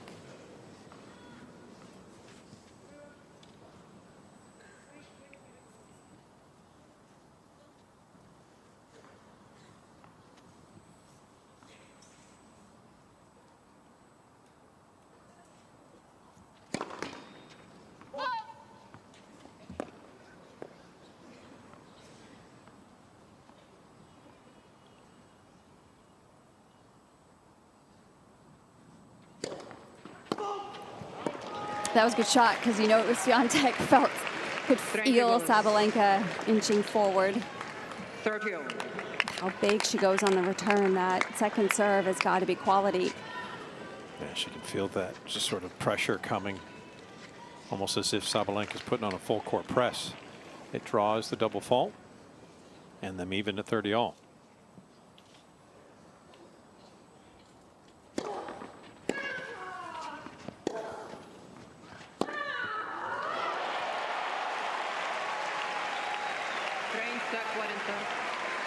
And Sabalenka rewarded for assertiveness. Converting 3 of 9 break points today. If she converts a 4th, she'll go into familiar territory.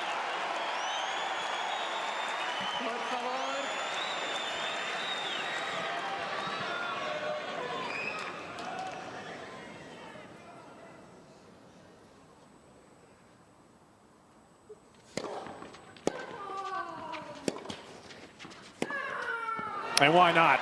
It's where she's done her damage. Aryna Sabalenka breaks for the second set. And for the 5th time in her 6 matches in defense of her title last year, it'll go the full 3 sets. It has been a theme for Aryna Sabalenka. For the 5th time in this tournament, out of 6 matches played, she will head to a 3rd set.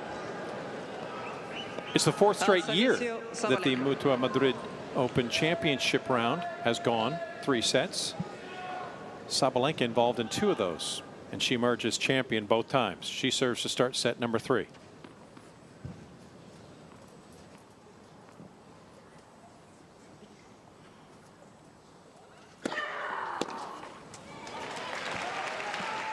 And in both of those previous Madrid finals that Sabalenka was victorious in 3 sets. She beat the world #1 at the time.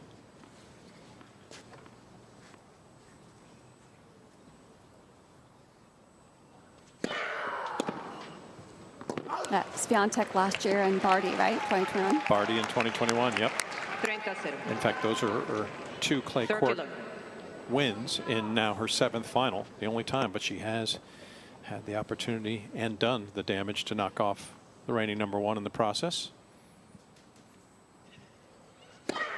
Let Fussen.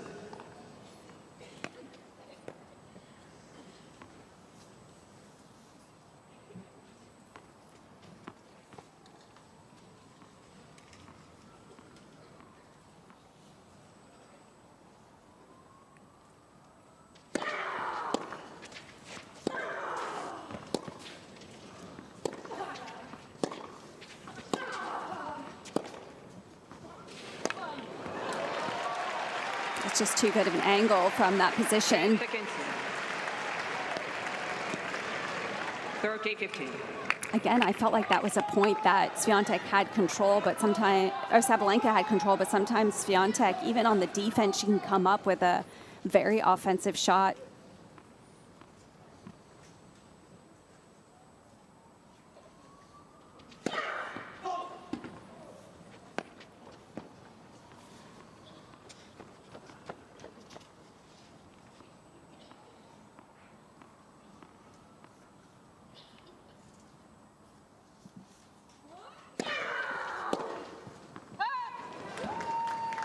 Miss Swiatek is challenge the call on the left far sideline. Ball was called out.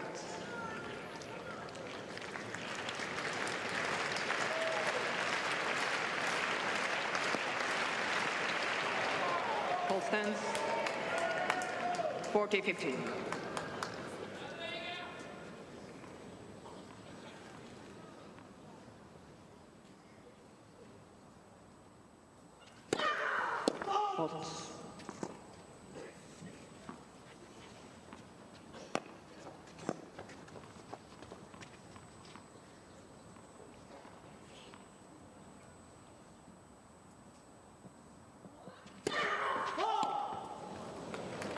Cuarenta 30. 40-30.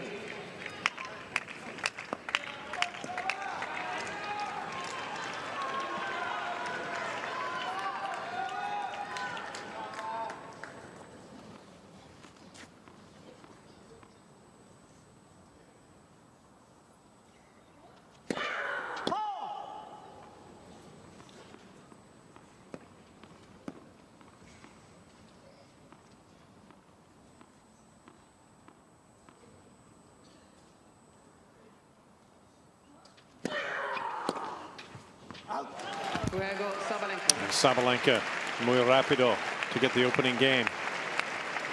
And what will be the deciding set for this championship in Madrid. It just seemed to gather ahead of steam, and this time she didn't lose the lead when she had it late. Talking about Aryna Sabalenka, just her level continued to rise. She played aggressive, effective tennis. Here's a look at the numbers. Well, I think it's similar to the first set, I think, where Swiatek was struggling, or sorry, Sabalenka was struggling on the first and second serve points won. That's sort of flip-flop now, where Swiatek struggled a little bit more, both dipping below 50%, and Sabalenka rose in that category. So that was much better from her. Just took care of her serve a lot better, and I think got more aggressive on the return, and that's why I feel like Swiatek's service numbers dropped.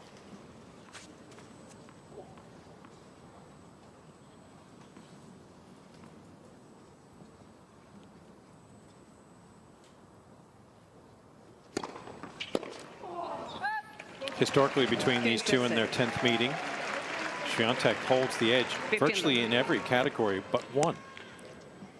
This is the 5th time that they've gone 3 sets, and it's actually Sabalenka who has a 3-1 lead when it goes the distance.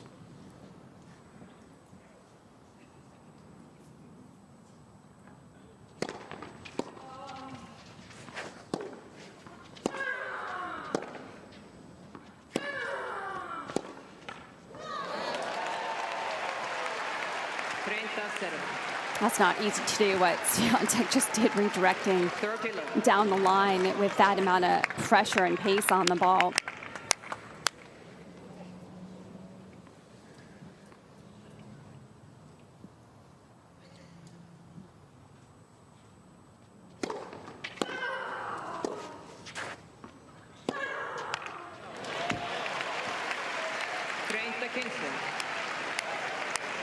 Great extension of the arms, good power. We know that the forehand should be feared, but the backhand is a lethal weapon at times too, isn't it? I think especially that down the line one. That's where I feel Sabalenka's improved a lot, because you see a lot of players leaning to the cross court because they're expecting that shot, and that's something she's incorporated much better.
And Swiatek able to match, so a couple of holds to begin.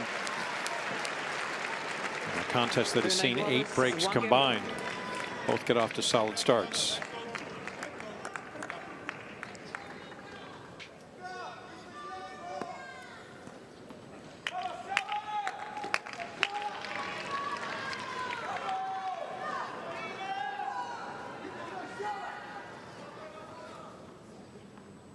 Starting to even out a bit, incrementally, still in favor of Iga Swiatek and the win probability.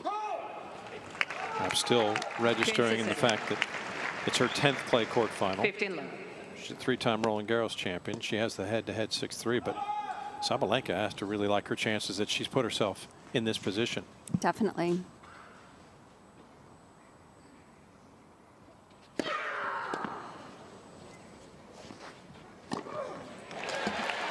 Overall in this match, even though Sabalenka lost that first set, I feel like so many of the points have been on her racket, really. It's been Swiatek defending incredibly well. I mean, don't get me wrong, she's been on the offense quite a few times herself, but I just feel like that's just the feeling I get from this match, that she's the one that is dictating.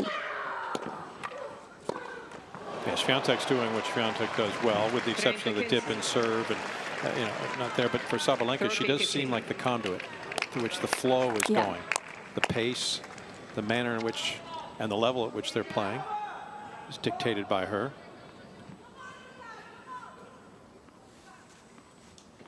Or I could put it another way. I concur.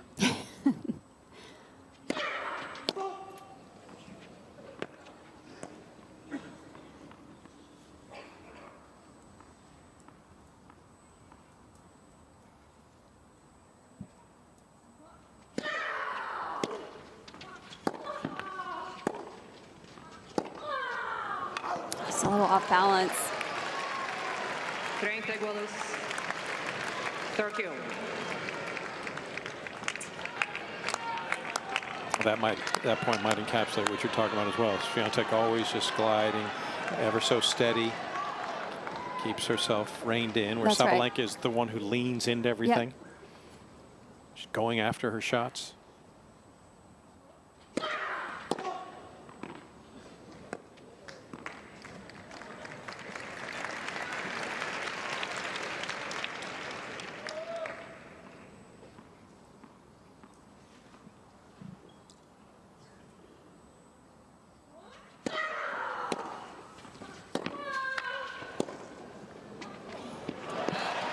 Well done. I think where I would give Swiatek the edge is even when she's looking off balance or it looks like she's in trouble, she somehow is able to turn the point around pretty often. She has such good footwork. That was a great shot there where she was just able to slide to the backhand and keep that balance.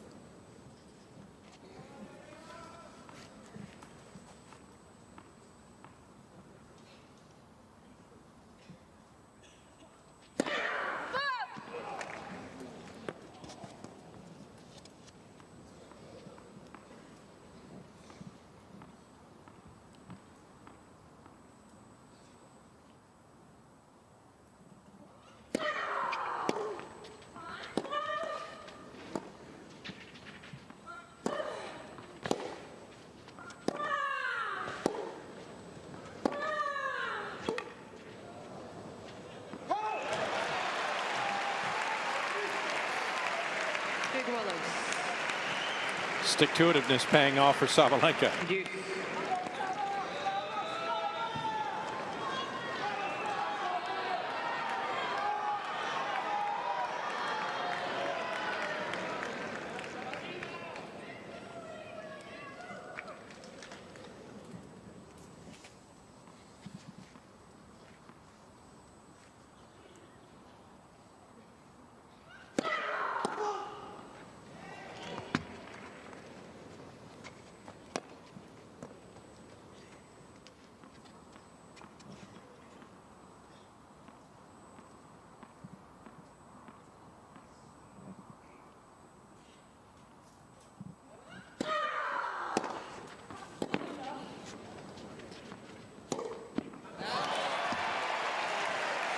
And determination goes a long way for Iga Swiatek as well. Another chance to break for the lead. Great first ball off the court from Swiatek. Holds the backswing pretty significantly, just forcing Sabalenka to have to choose one way or the other.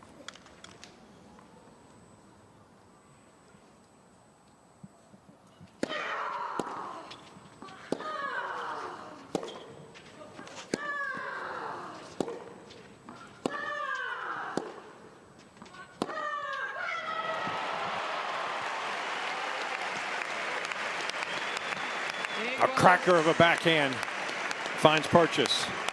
Yeah, the amount of pressure she puts on you, I mean, you know this backhand cannot go that short, and Swiatek's feet just got a little tangled. Normally you see her consistently do the open stance forehand. That time she just got a little bit stuck. And Sabalenka able to change direction.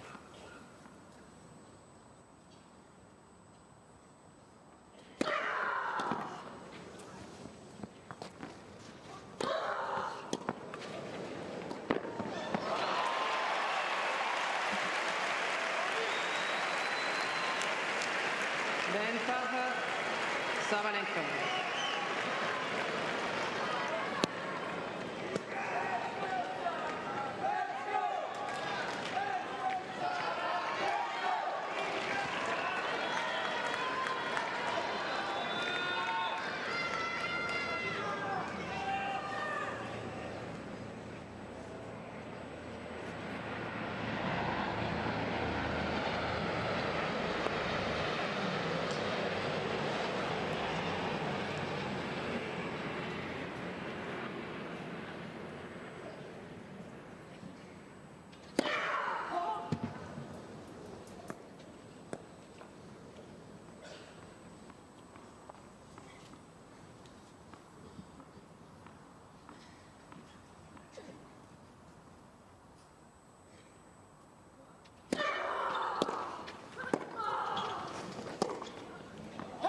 And Sabalenka does well to survive an early scare.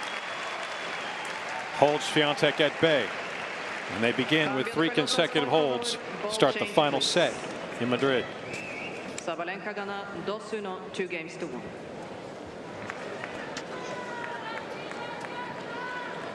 Got the fun that is involved in the tussle between Iga Swiatek and Aryna Sabalenka. Their 10th meeting, 2nd consecutive year they vie for the title as champion of the Madrid Open.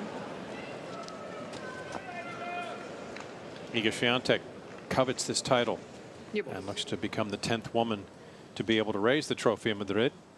versus two-time champion Sabalenka at the top of your screen.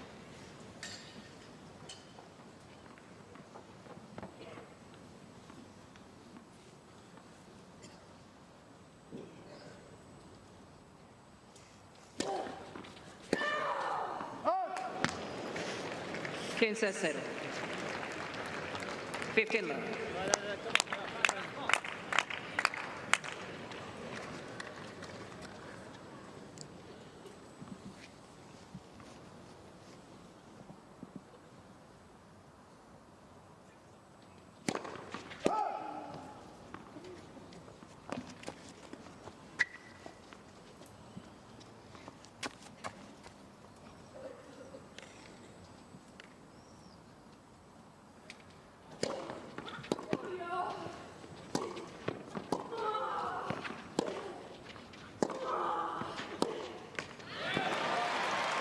Joe Kravitz, we've seen a lot these 2 weeks of Iga Swiatek and Aryna Sabalenka. In fact, we've seen better part of the last 4 or 5 years a lot of these two women.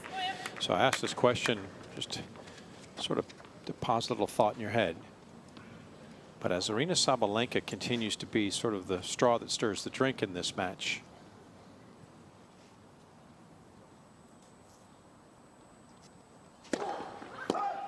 we know Iga Swiatek, and I mean this in the most positive way, can be a bit of a bully on court. She's competitive, guru, giant, as evidenced by the fact that 7 of her 11 sets coming into this final, she won either 6-1 or 6-love. But is there a difference for her now? Is there a different feeling in this encounter, as she can be such an aggressive player her own This right? particular encounter, or between the two overall in general? I think in general, but it feels a little bit more skewing towards this match. I think this match in particular is standing out to me, that I feel like Sabalenka is the one that's dictating the majority of the match. That's standing out to me in this particular match. And might that put Iga in something of an awkward, unfamiliar position of sorts? Yeah, because normally I feel like she is the one that's the aggressor and dictating, but today in particular I feel like she's had to do a lot of defending, and I give her huge credit because she's been very mentally strong, because it can get exhausting defending that much.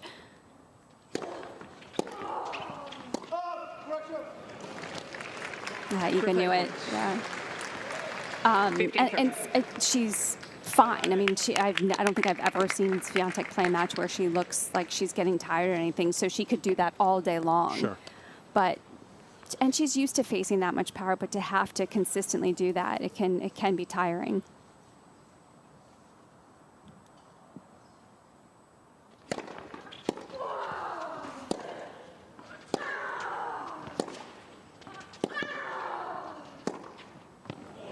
Great job.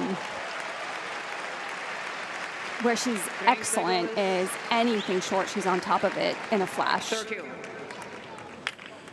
the feet never stop working, but particularly when moving downhill towards the net, when she gets that first push and can chase short balls, Iga can be devastating.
And Iga Swiatek, broken 6 times in the previous 5 rounds, finds herself upended once again by Aryna Sabalenka.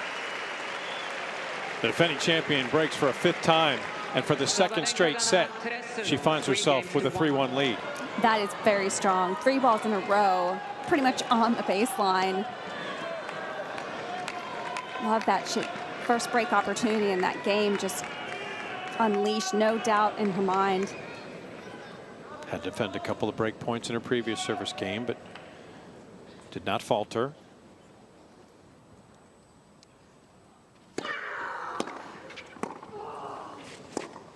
That's a great pickup, because that was a strong return from Swiatek. 15 love.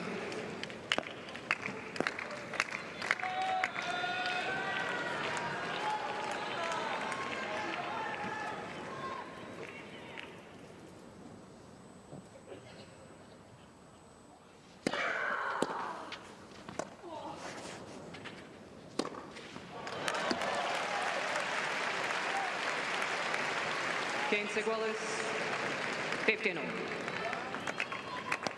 No reaction from Swiatek after that break, just right back down to business. Yeah.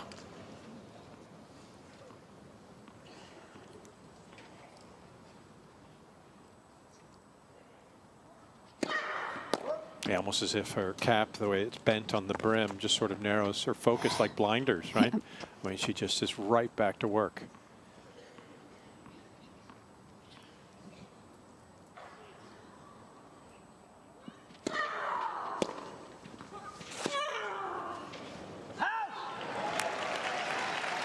Quince 30. 15-13.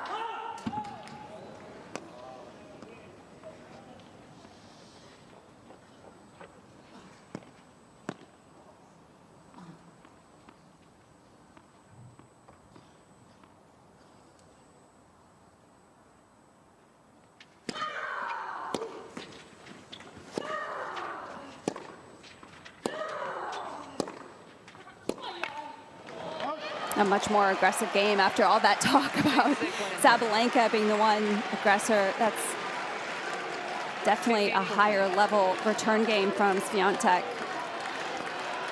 Yeah, concerted effort to get back, and again, no lead is safe here. Just because you've broken, you must protect. Swiatek looking to break back, convert her 5th of now 12 opportunities.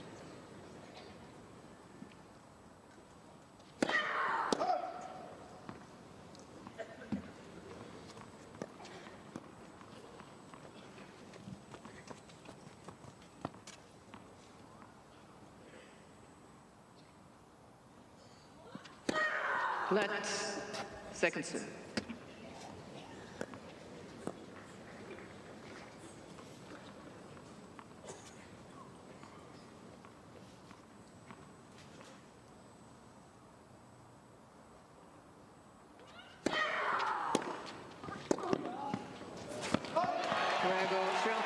And Swiatek back in good stead for the 4th time in this final.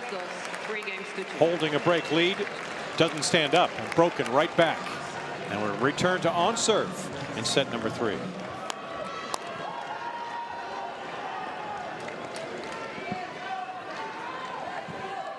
"19 career titles to her credit. Number 20 would merit champion of Madrid for the first time. The only European clay court title of note that she lacks. Iga Swiatek back on serve, having just broken. Putting the ball in play at 2-3.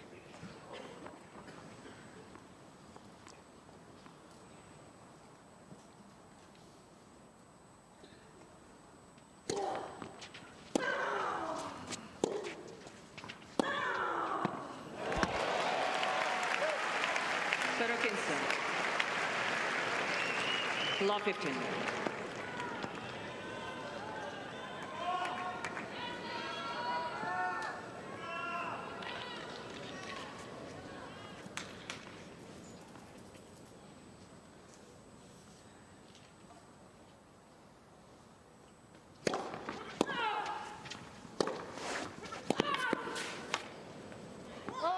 That was a big forehand from Swiatek. little bit more pop on that serve as well.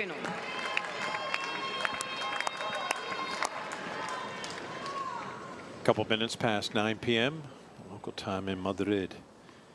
6th game of the final set. See who will be handed the trophy.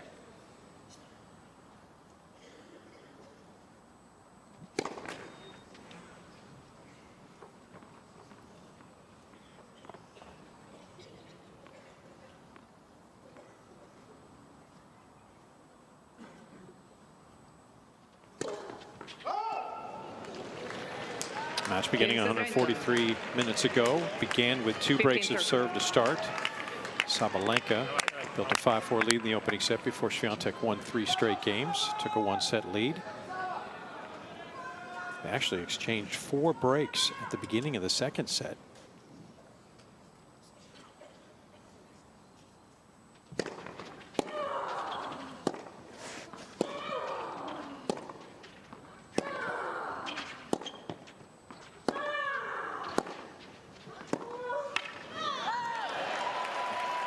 It's a high quality point. Big ball striking from both players. This game, Swiatek, I think, has put a little bit more pace overall off the ground. Just pushing Sabalenka back.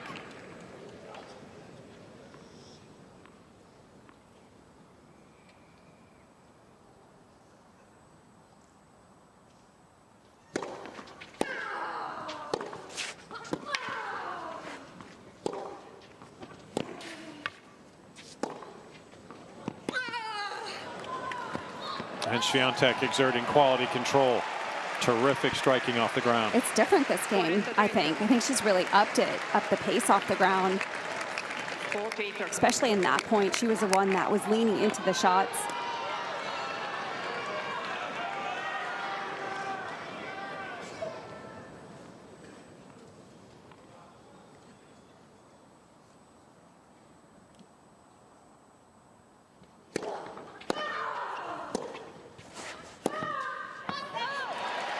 Swiatek able to get the hold after Aryna Sabalenka broke to finish off the 2nd set. Here we find 1 versus 2 in set 3 at 3 apiece. I feel like that was one of her strongest games of the match. I concur. Yeah. From start to finish. Yep.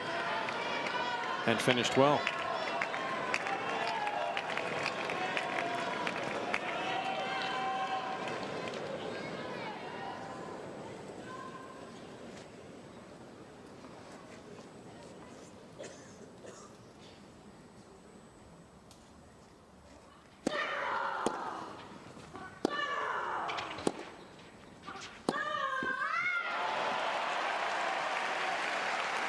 That pattern has been working so well for Sabalenka. The backhand angle to open up the backhand down the line.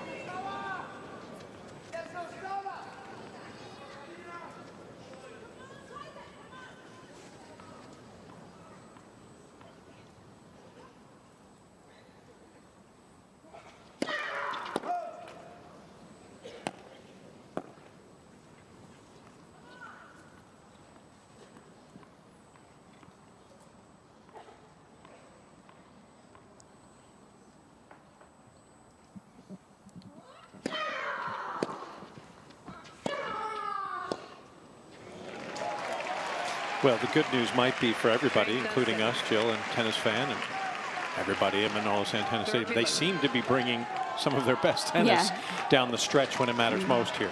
I agree, yeah. This has been high quality from first game of the 3rd set.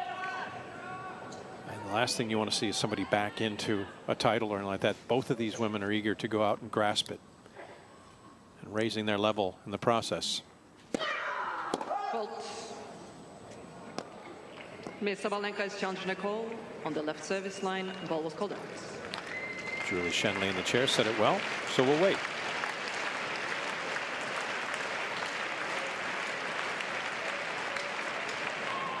Ball stands, 2nd serve.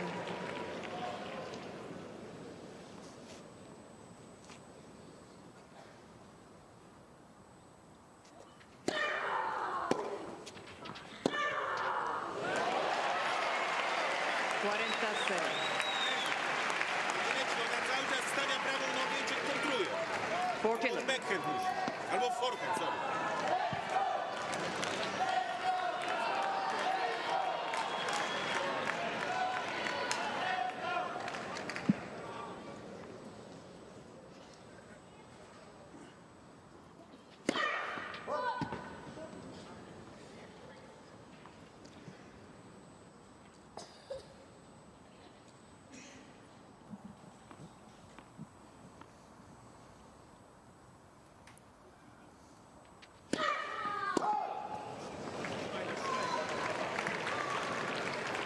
(40-15). 40-15. Just a little hiccup. Fourth double fault. What's been the beauty of her play for Aryna Sabalenka has been her ability to put any disappointment in the rearview mirror very quickly.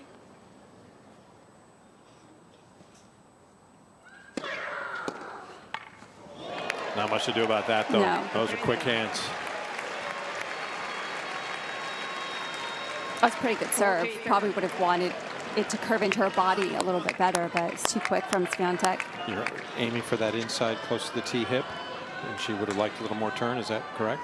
Yeah, more into the belly. Sure. Okay. More into the body. Sure.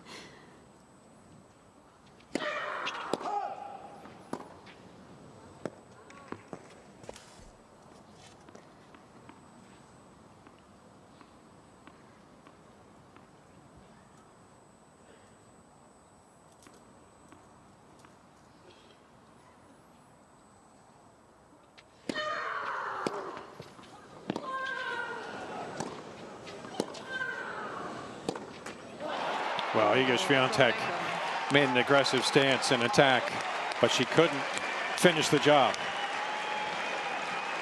And Aryna Sabalenka finds her way to hold. It wasn't as easy as it started to be, but she got there nonetheless. 4-3. Same as it was a year ago. The Madrid Open, 96 women travel to the Spanish capital to compete in this WTA 1000 event. In the end, only 2 remain, 1 and 2. Swiatek, Sabalenka. Second straight year in the final. And it's best of 1 set format rest of the way. Swiatek serving 3-4.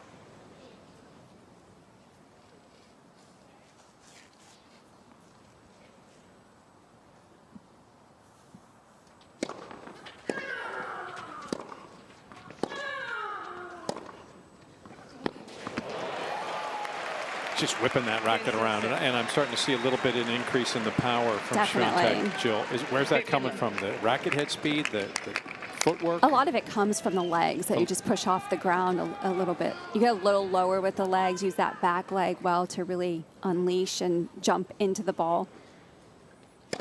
Left first. But she's holding her ground better up on the baseline. Definitely making a conscious effort to try and put extra pace and dictate more.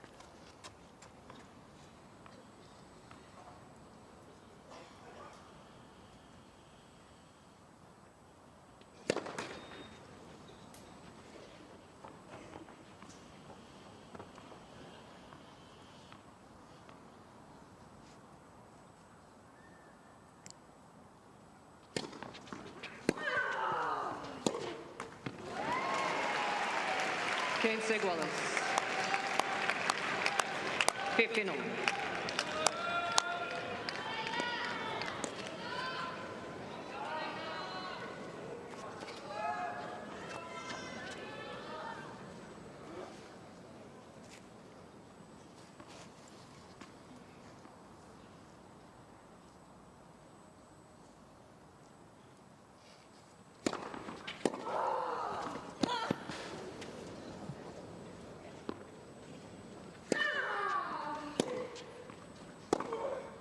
Geez, another great get from Swiatek. was marveling at the quality of the return, and then all of a sudden So Iga good, says, yeah. I'm going to up the ante. Well, I think she feels very comfortable just lofting that ball high in the air on the defense too, because she trusts her movement so much. Gives her time to get back into position.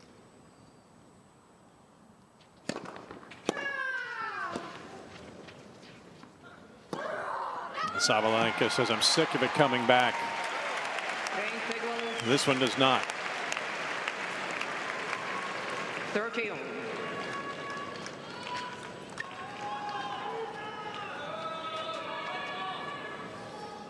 190 points put in play. Exactly even. 95 apiece at 30 all here in the third.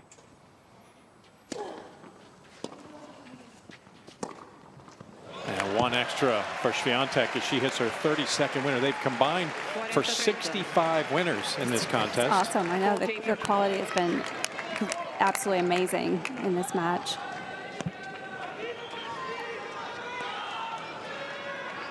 That's against 53 unforced errors combined. I mean, that is an impressive display of tennis acumen and prowess.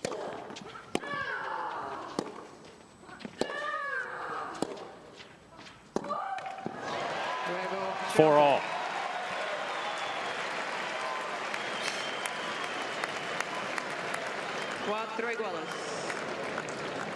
Four games. Aryna Sabalenka trying to turn things around in her favor, what had not become a favorable trend. She won her first title in New Haven back in 2018. She was on a 9-1 run through finals until she hit the skids a bit, only winning 5 of her last 13. In fact, had lost 4 of her last 5 finals since last year's Australian Open, before she went to Melbourne and won the title for the 2nd year in a row for her 1 win. Did reach the final in Brisbane, mind you, falling to Elena Rybakina in that contest. Here she is, toe-to-toe with Swiatek.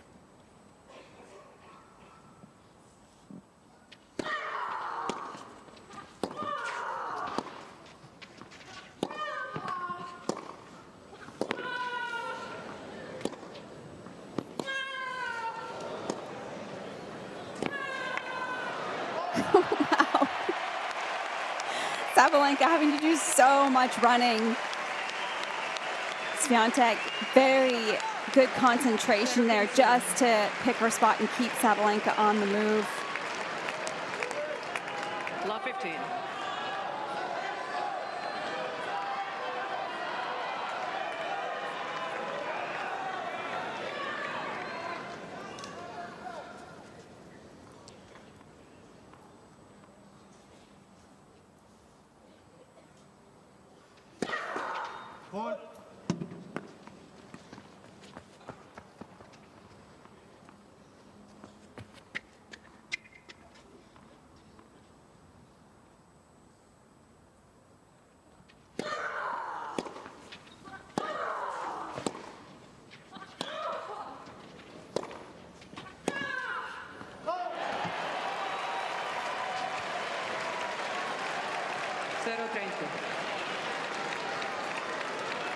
Love 30.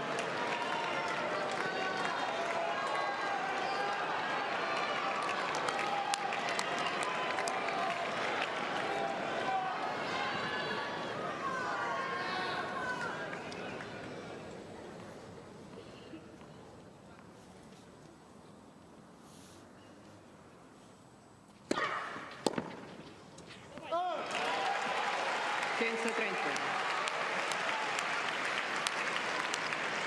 15-13.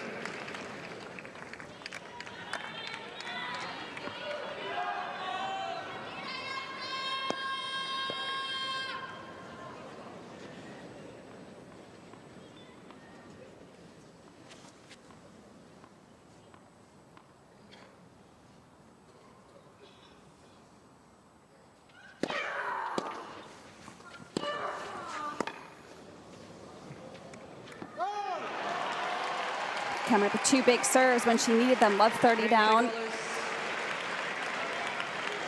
Keeping her composure well here, Sabalenka. That's what she's demonstrated all tournament long. Her 5th 3-set encounter in 6 matches played. And trying to come back from a set down.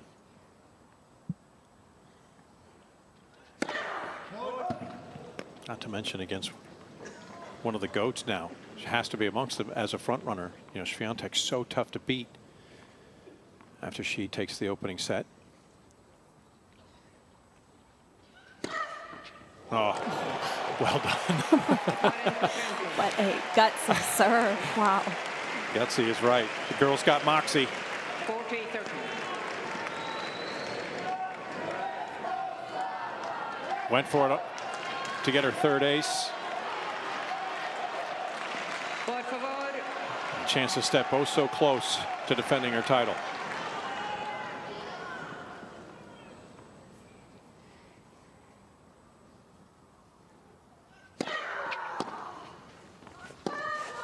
Again, the resolve of Aryna Sabalenka, willing herself to a hold, finishes brilliantly. And Iga Swiatek will serve to stay in the tournament and keep the championship round going in Madrid. There's not much that Iga Swiatek hasn't won. She, of course, needs an Australian Open title, a Wimbledon title. She wouldn't mind an Olympic medal. But as far as clay, it's Madrid that she covets most right now. Have any shot at lifting the trophy in 2024, the world #1 must hold serve.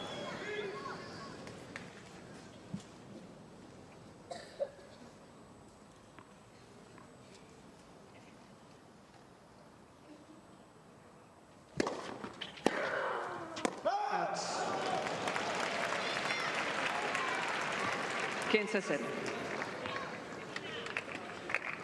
15 left.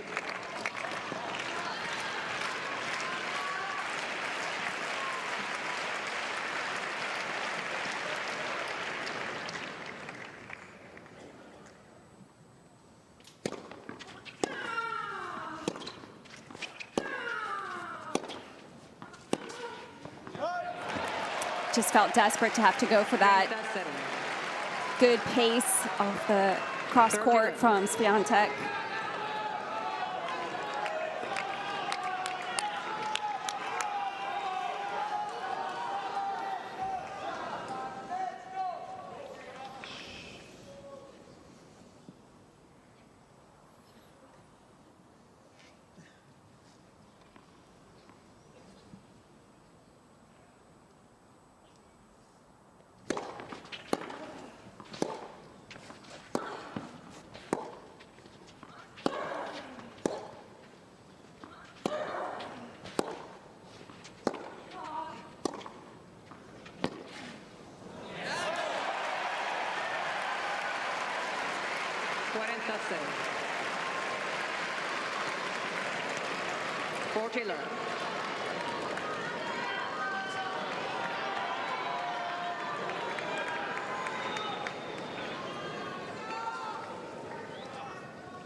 And how do champions respond?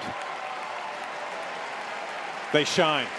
Facing elimination and being runner-up for a second straight year, Iga Swiatek steps the line, unblemished, hold for 5-all.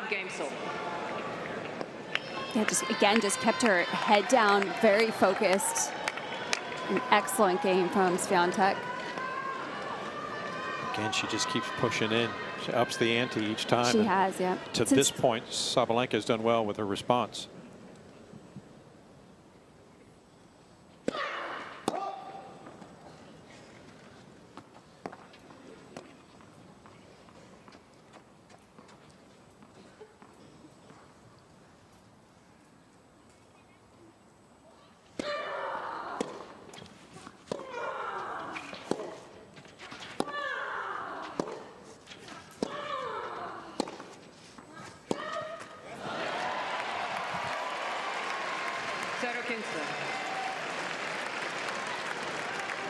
Love 15. One of the few times we haven't seen Aryna Sabalenka in control of her balance and just taken a little off kilter.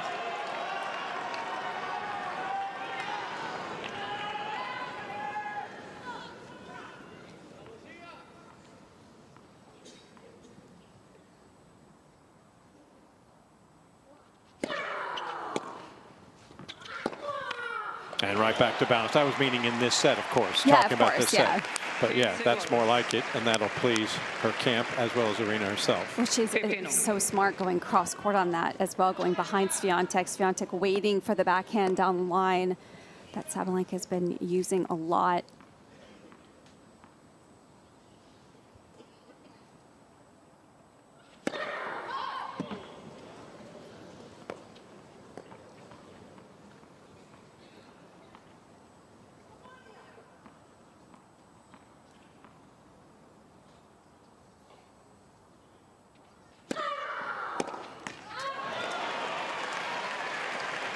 Seconds.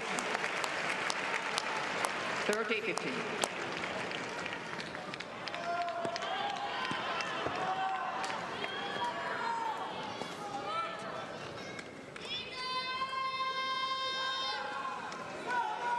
Por favor.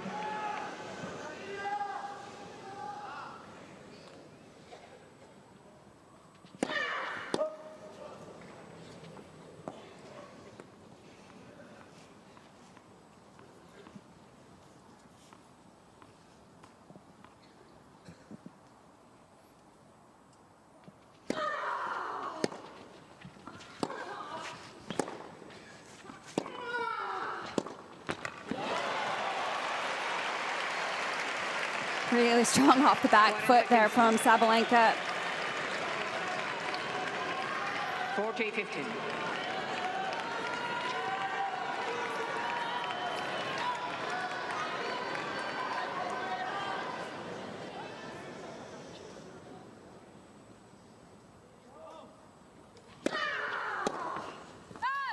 Swiatek makes the turn, but hits wide. And the world #1 for a second time will be forced to stand up and serve to avoid the consolation prize in Madrid. 6 games to 5. One way or another, there will be resolution. We will have a champion. Aryna Sabalenka has won this title twice. Iga Swiatek has yet to. The world #1 looking to extend the final set to a tiebreak for the first time between these two women.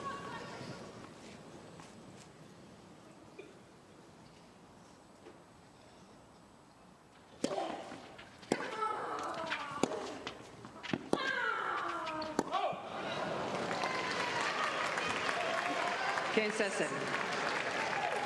15 left.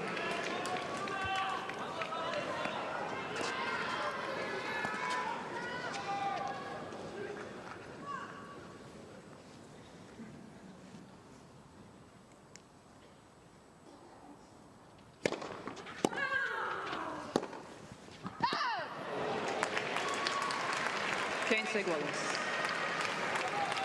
15-0.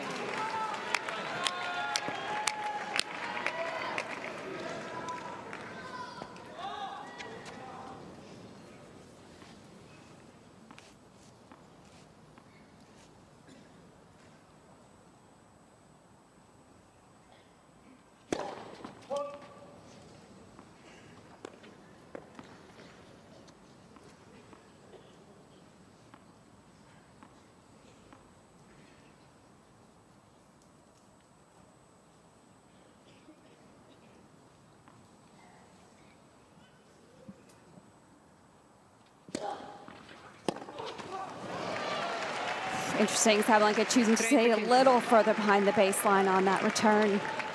30-15. Just to give some extra time, but just lean too much into that, falling forward on that return.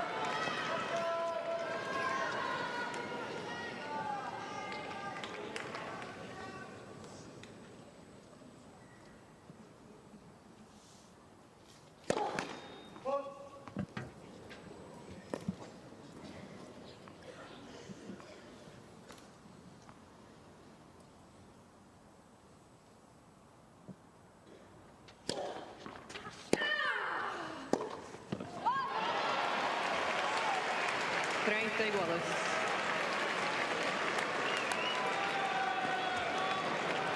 30.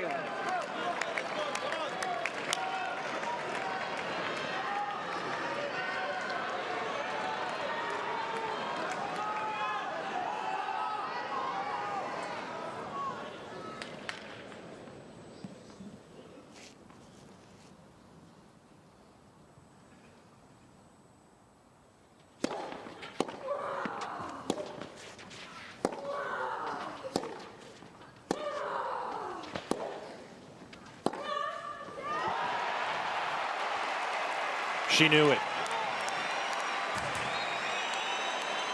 She felt it. Aryna Sabalenka on the doorstep of back-to-back triumphs over the world number 1. Championship point.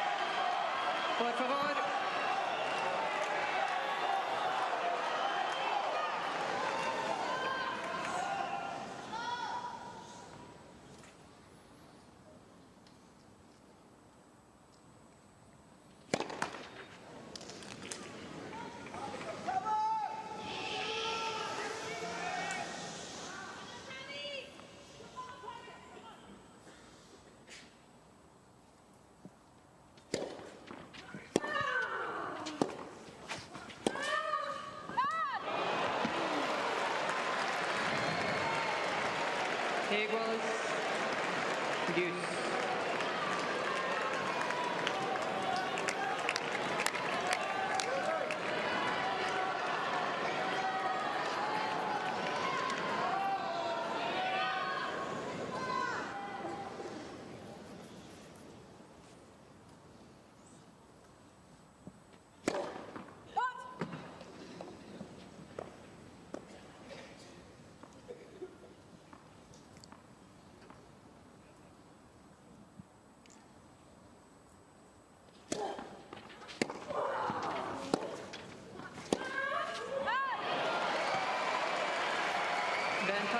Swiatek.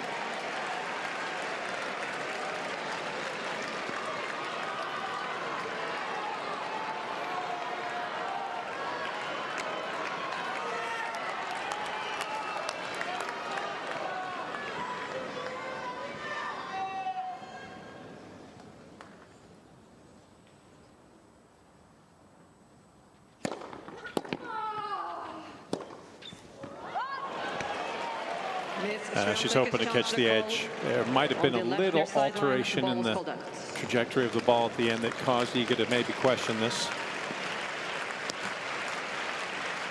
Looked like it was heading towards the out status that it earned. Can she overturn the call? Ball stands. Deuce.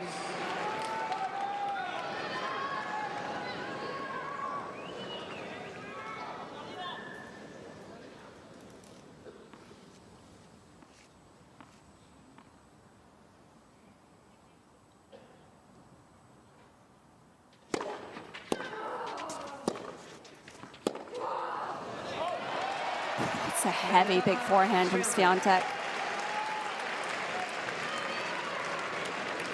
Sabalenka could feel the weight of that on that forehand.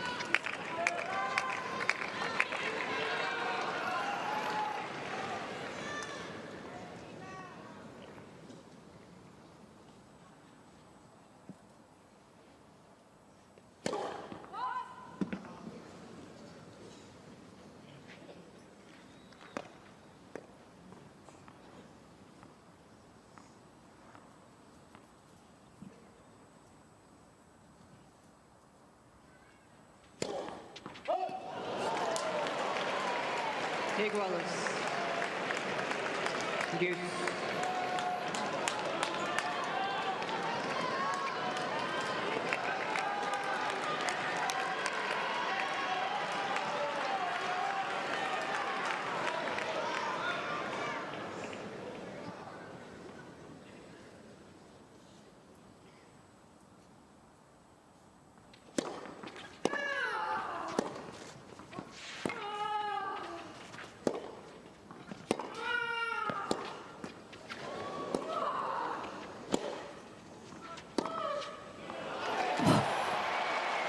It found what it was looking for.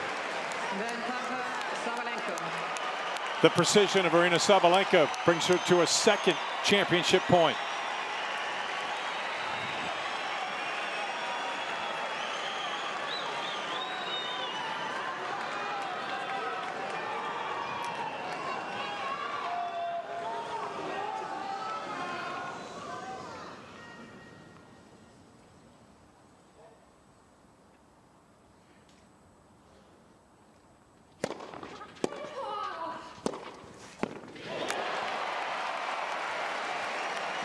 wow, that is just so tough. My goodness. I mean, just to sort of brush off her shoulders any sort of pressure. But are you surprised? This game, no. This game's amazing. It's the way this match has gone. 3 minutes shy of 3 hours. The longest contest between these two in their history by more than a half an hour.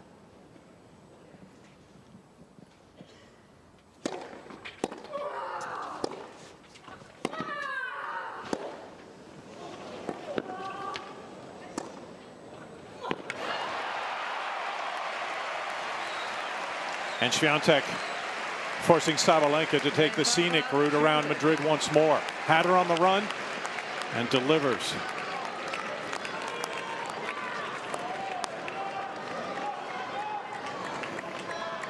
And a third game point for Swiatek to wrap up game number 12.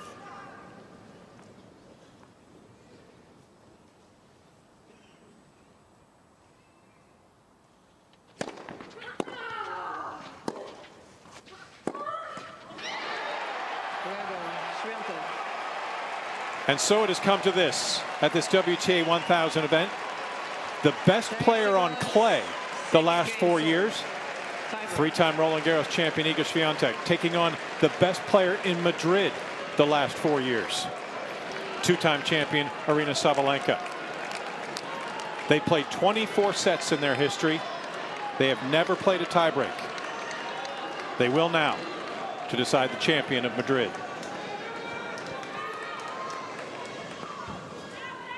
Por favor.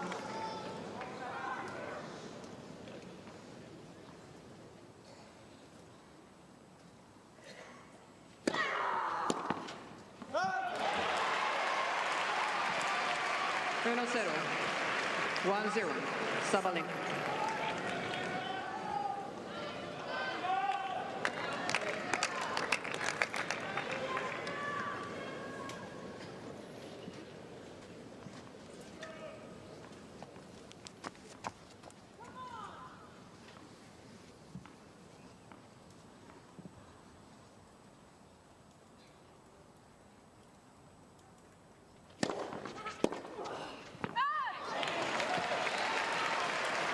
Una iguales, 1-0.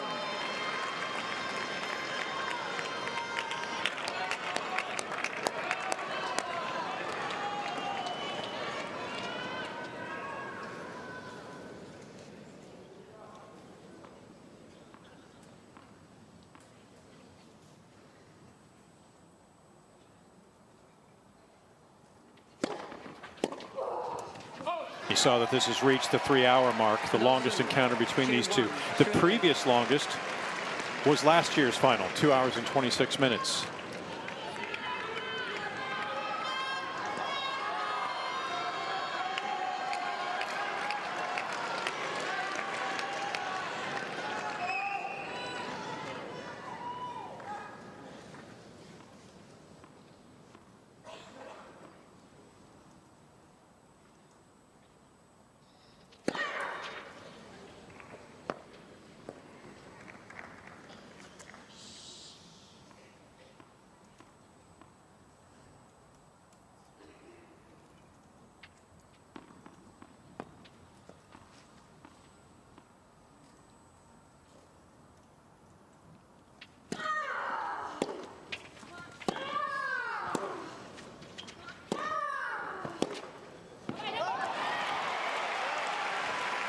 Dos iguales.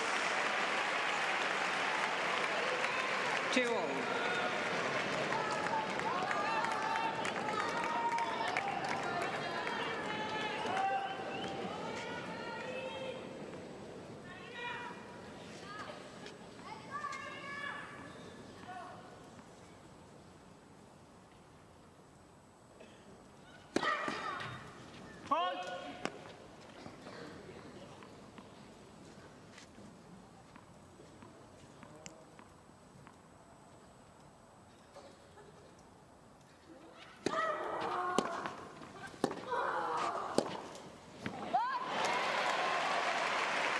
Dos, 3-2, Sabalenka.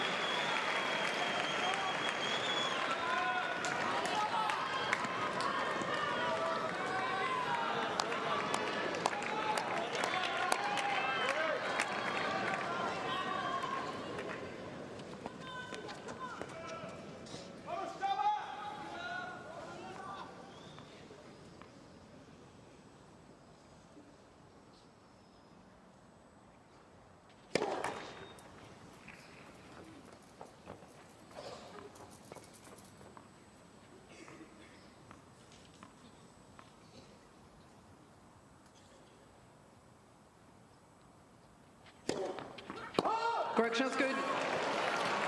Wow. Overrule from First Julie serve. Shenley in the chair. Now it's going to be a first serve. Yeah, that's the advantage. Swiatek.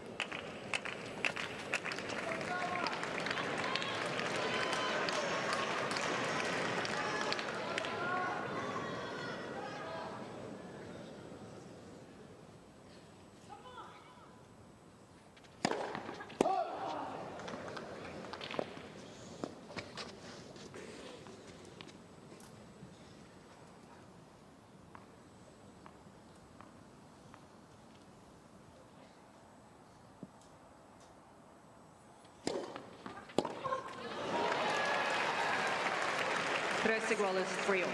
And the redo helps the world #1 get back to even terms. So the server perfect through the opening 6 points of this tiebreak. And what has been most impressive, I would say, I'll put it maybe the top of the list, Jill, is just the way they have both been able to handle not only what's coming back from an aggressive opponent, but also the magnitude of the moment. We know what it means to Swiatek to try to win this title for the first time. And Sabalenka is trying to win it for a third. I just feel like how they've kept the quality up throughout this entire match, and especially at this stage. I mean, you haven't really seen any little blip. They've just been so strong mentally.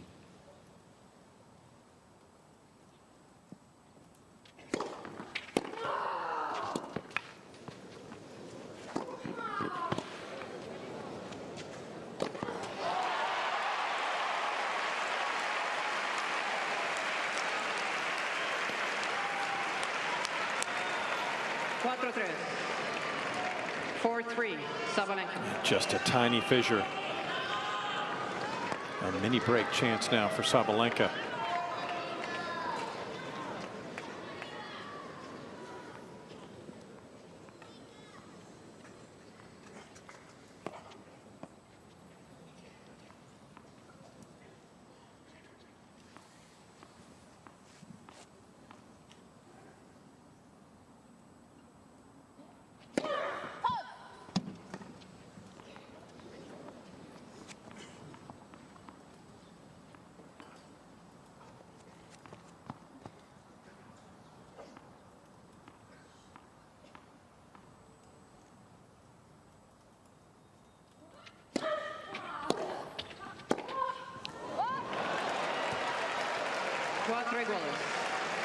For a roll.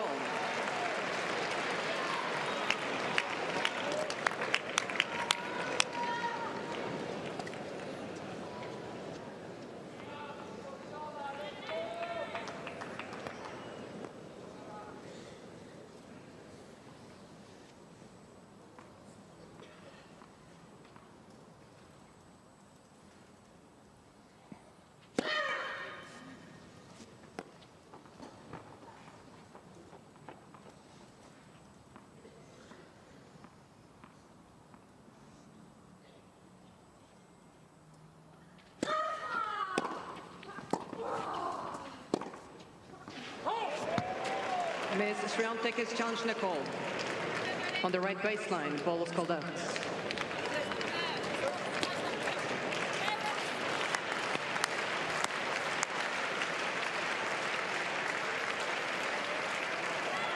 All stands. 5-4, Sabalenka.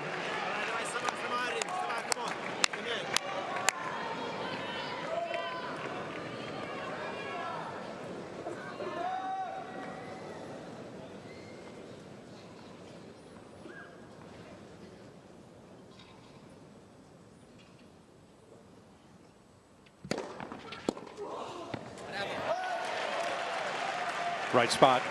Right Take it in body, tight. perfect. 5-0. Take it in tight. Make it uncomfortable. Perfection from Iga.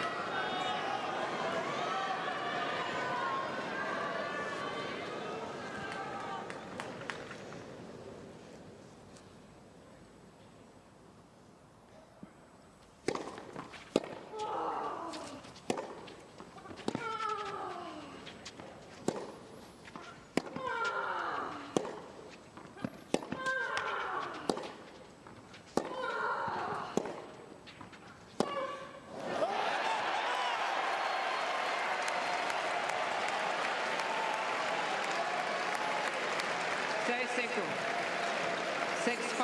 Swiatek. And now the question asked of Sabalenka.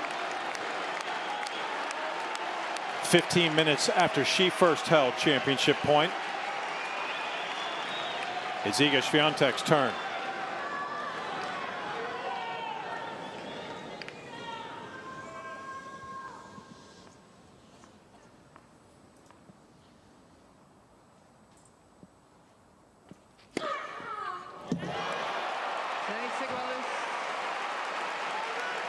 There's your championship point. No longer. Wow. Wow is right. That was unbelievable placement from Sabalenka, right on the line.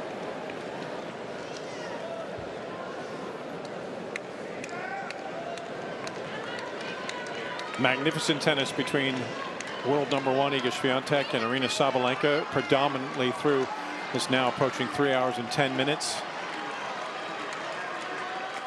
And their first ever tiebreak remains as close as the match has. Down to the wire. Each having saved a championship point. 6-all.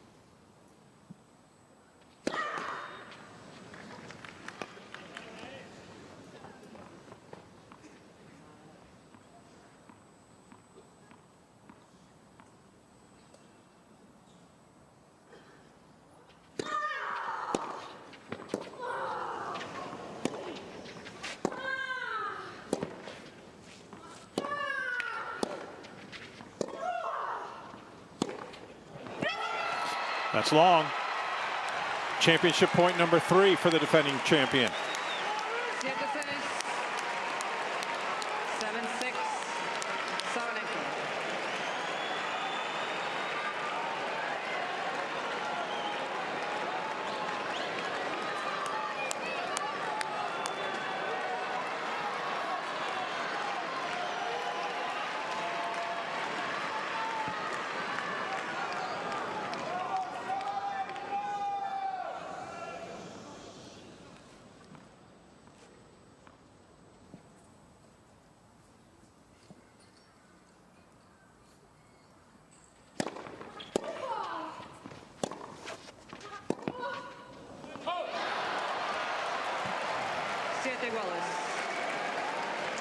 You didn't think they were done, Jill? No, I'm not even close.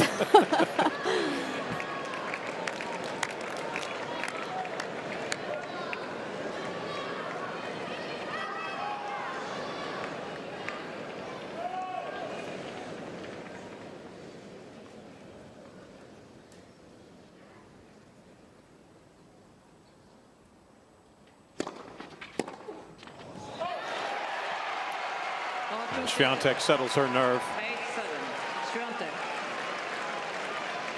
And she'll have her second try for the glory.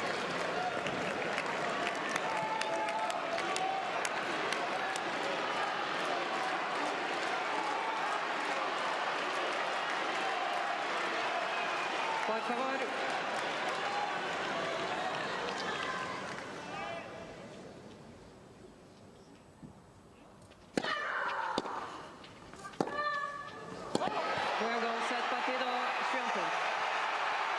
And Iga Swiatek conquers Madrid, adding the missing piece to her brilliant clay court resume.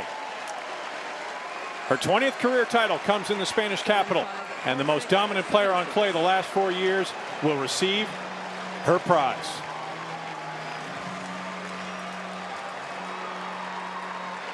What a battle. And what a shame one has to walk away defeated. 3 hours and 11 minutes.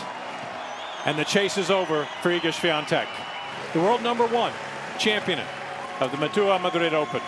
Y ahora sí vamos a comenzar con esta entrega de premios, llamando en primer lugar a la finalista del cuadro WTA del Mutua Madrid Open 2024, Aryna Sabalenka.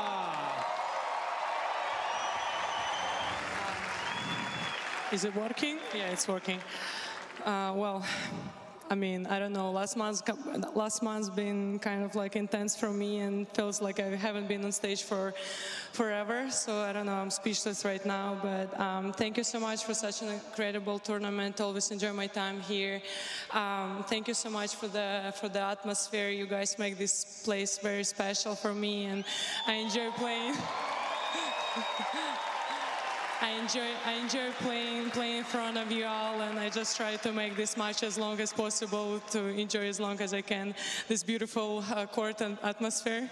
I actually supposed to start from Iga, actually. Sorry, see, I'm lost a little bit, but congrats on another great tournament for you. You guys did an incredible job, and hopefully next year it goes to me. Okay, yeah, I agree on that one. Great play, great match, and yeah, wow, 3 hours. That's a long one. Hopefully we'll recover fast for the next tournament. Wish us luck, guys. Thank you so much to my incredible team. I don't know. I'm pretty sure I have the best team. We've been through a lot, and you're always there for me, you're always supporting me, and you always keep me going. Thank you so much, and I love you. Y ahora sí, vamos con la ganadora de este año del Mutua Madrid Open 2024 en categoría femenina, Iga Swiatek. Hello again. Okay, I felt like I already gave a pretty nice speech, but let's try again. Aryna, too many more finals. Always, you know, a challenge playing against you. So thanks for also motivating me and forcing me to be a better player. Okay, yes.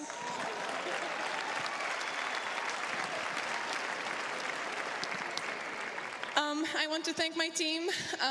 It's, oh my God, like I've had pretty, you know, nice speeches before, so I don't know what else to say to make it feel special, but I think what you saw on court was pretty special anyway, so thank you guys for sticking with me through ups and downs, for understanding and for motivating me, because without you, you know, I wouldn't be here without each of you and your knowledge, so I hope we're gonna, you know, continue progressing, because that's the most important thing at the end.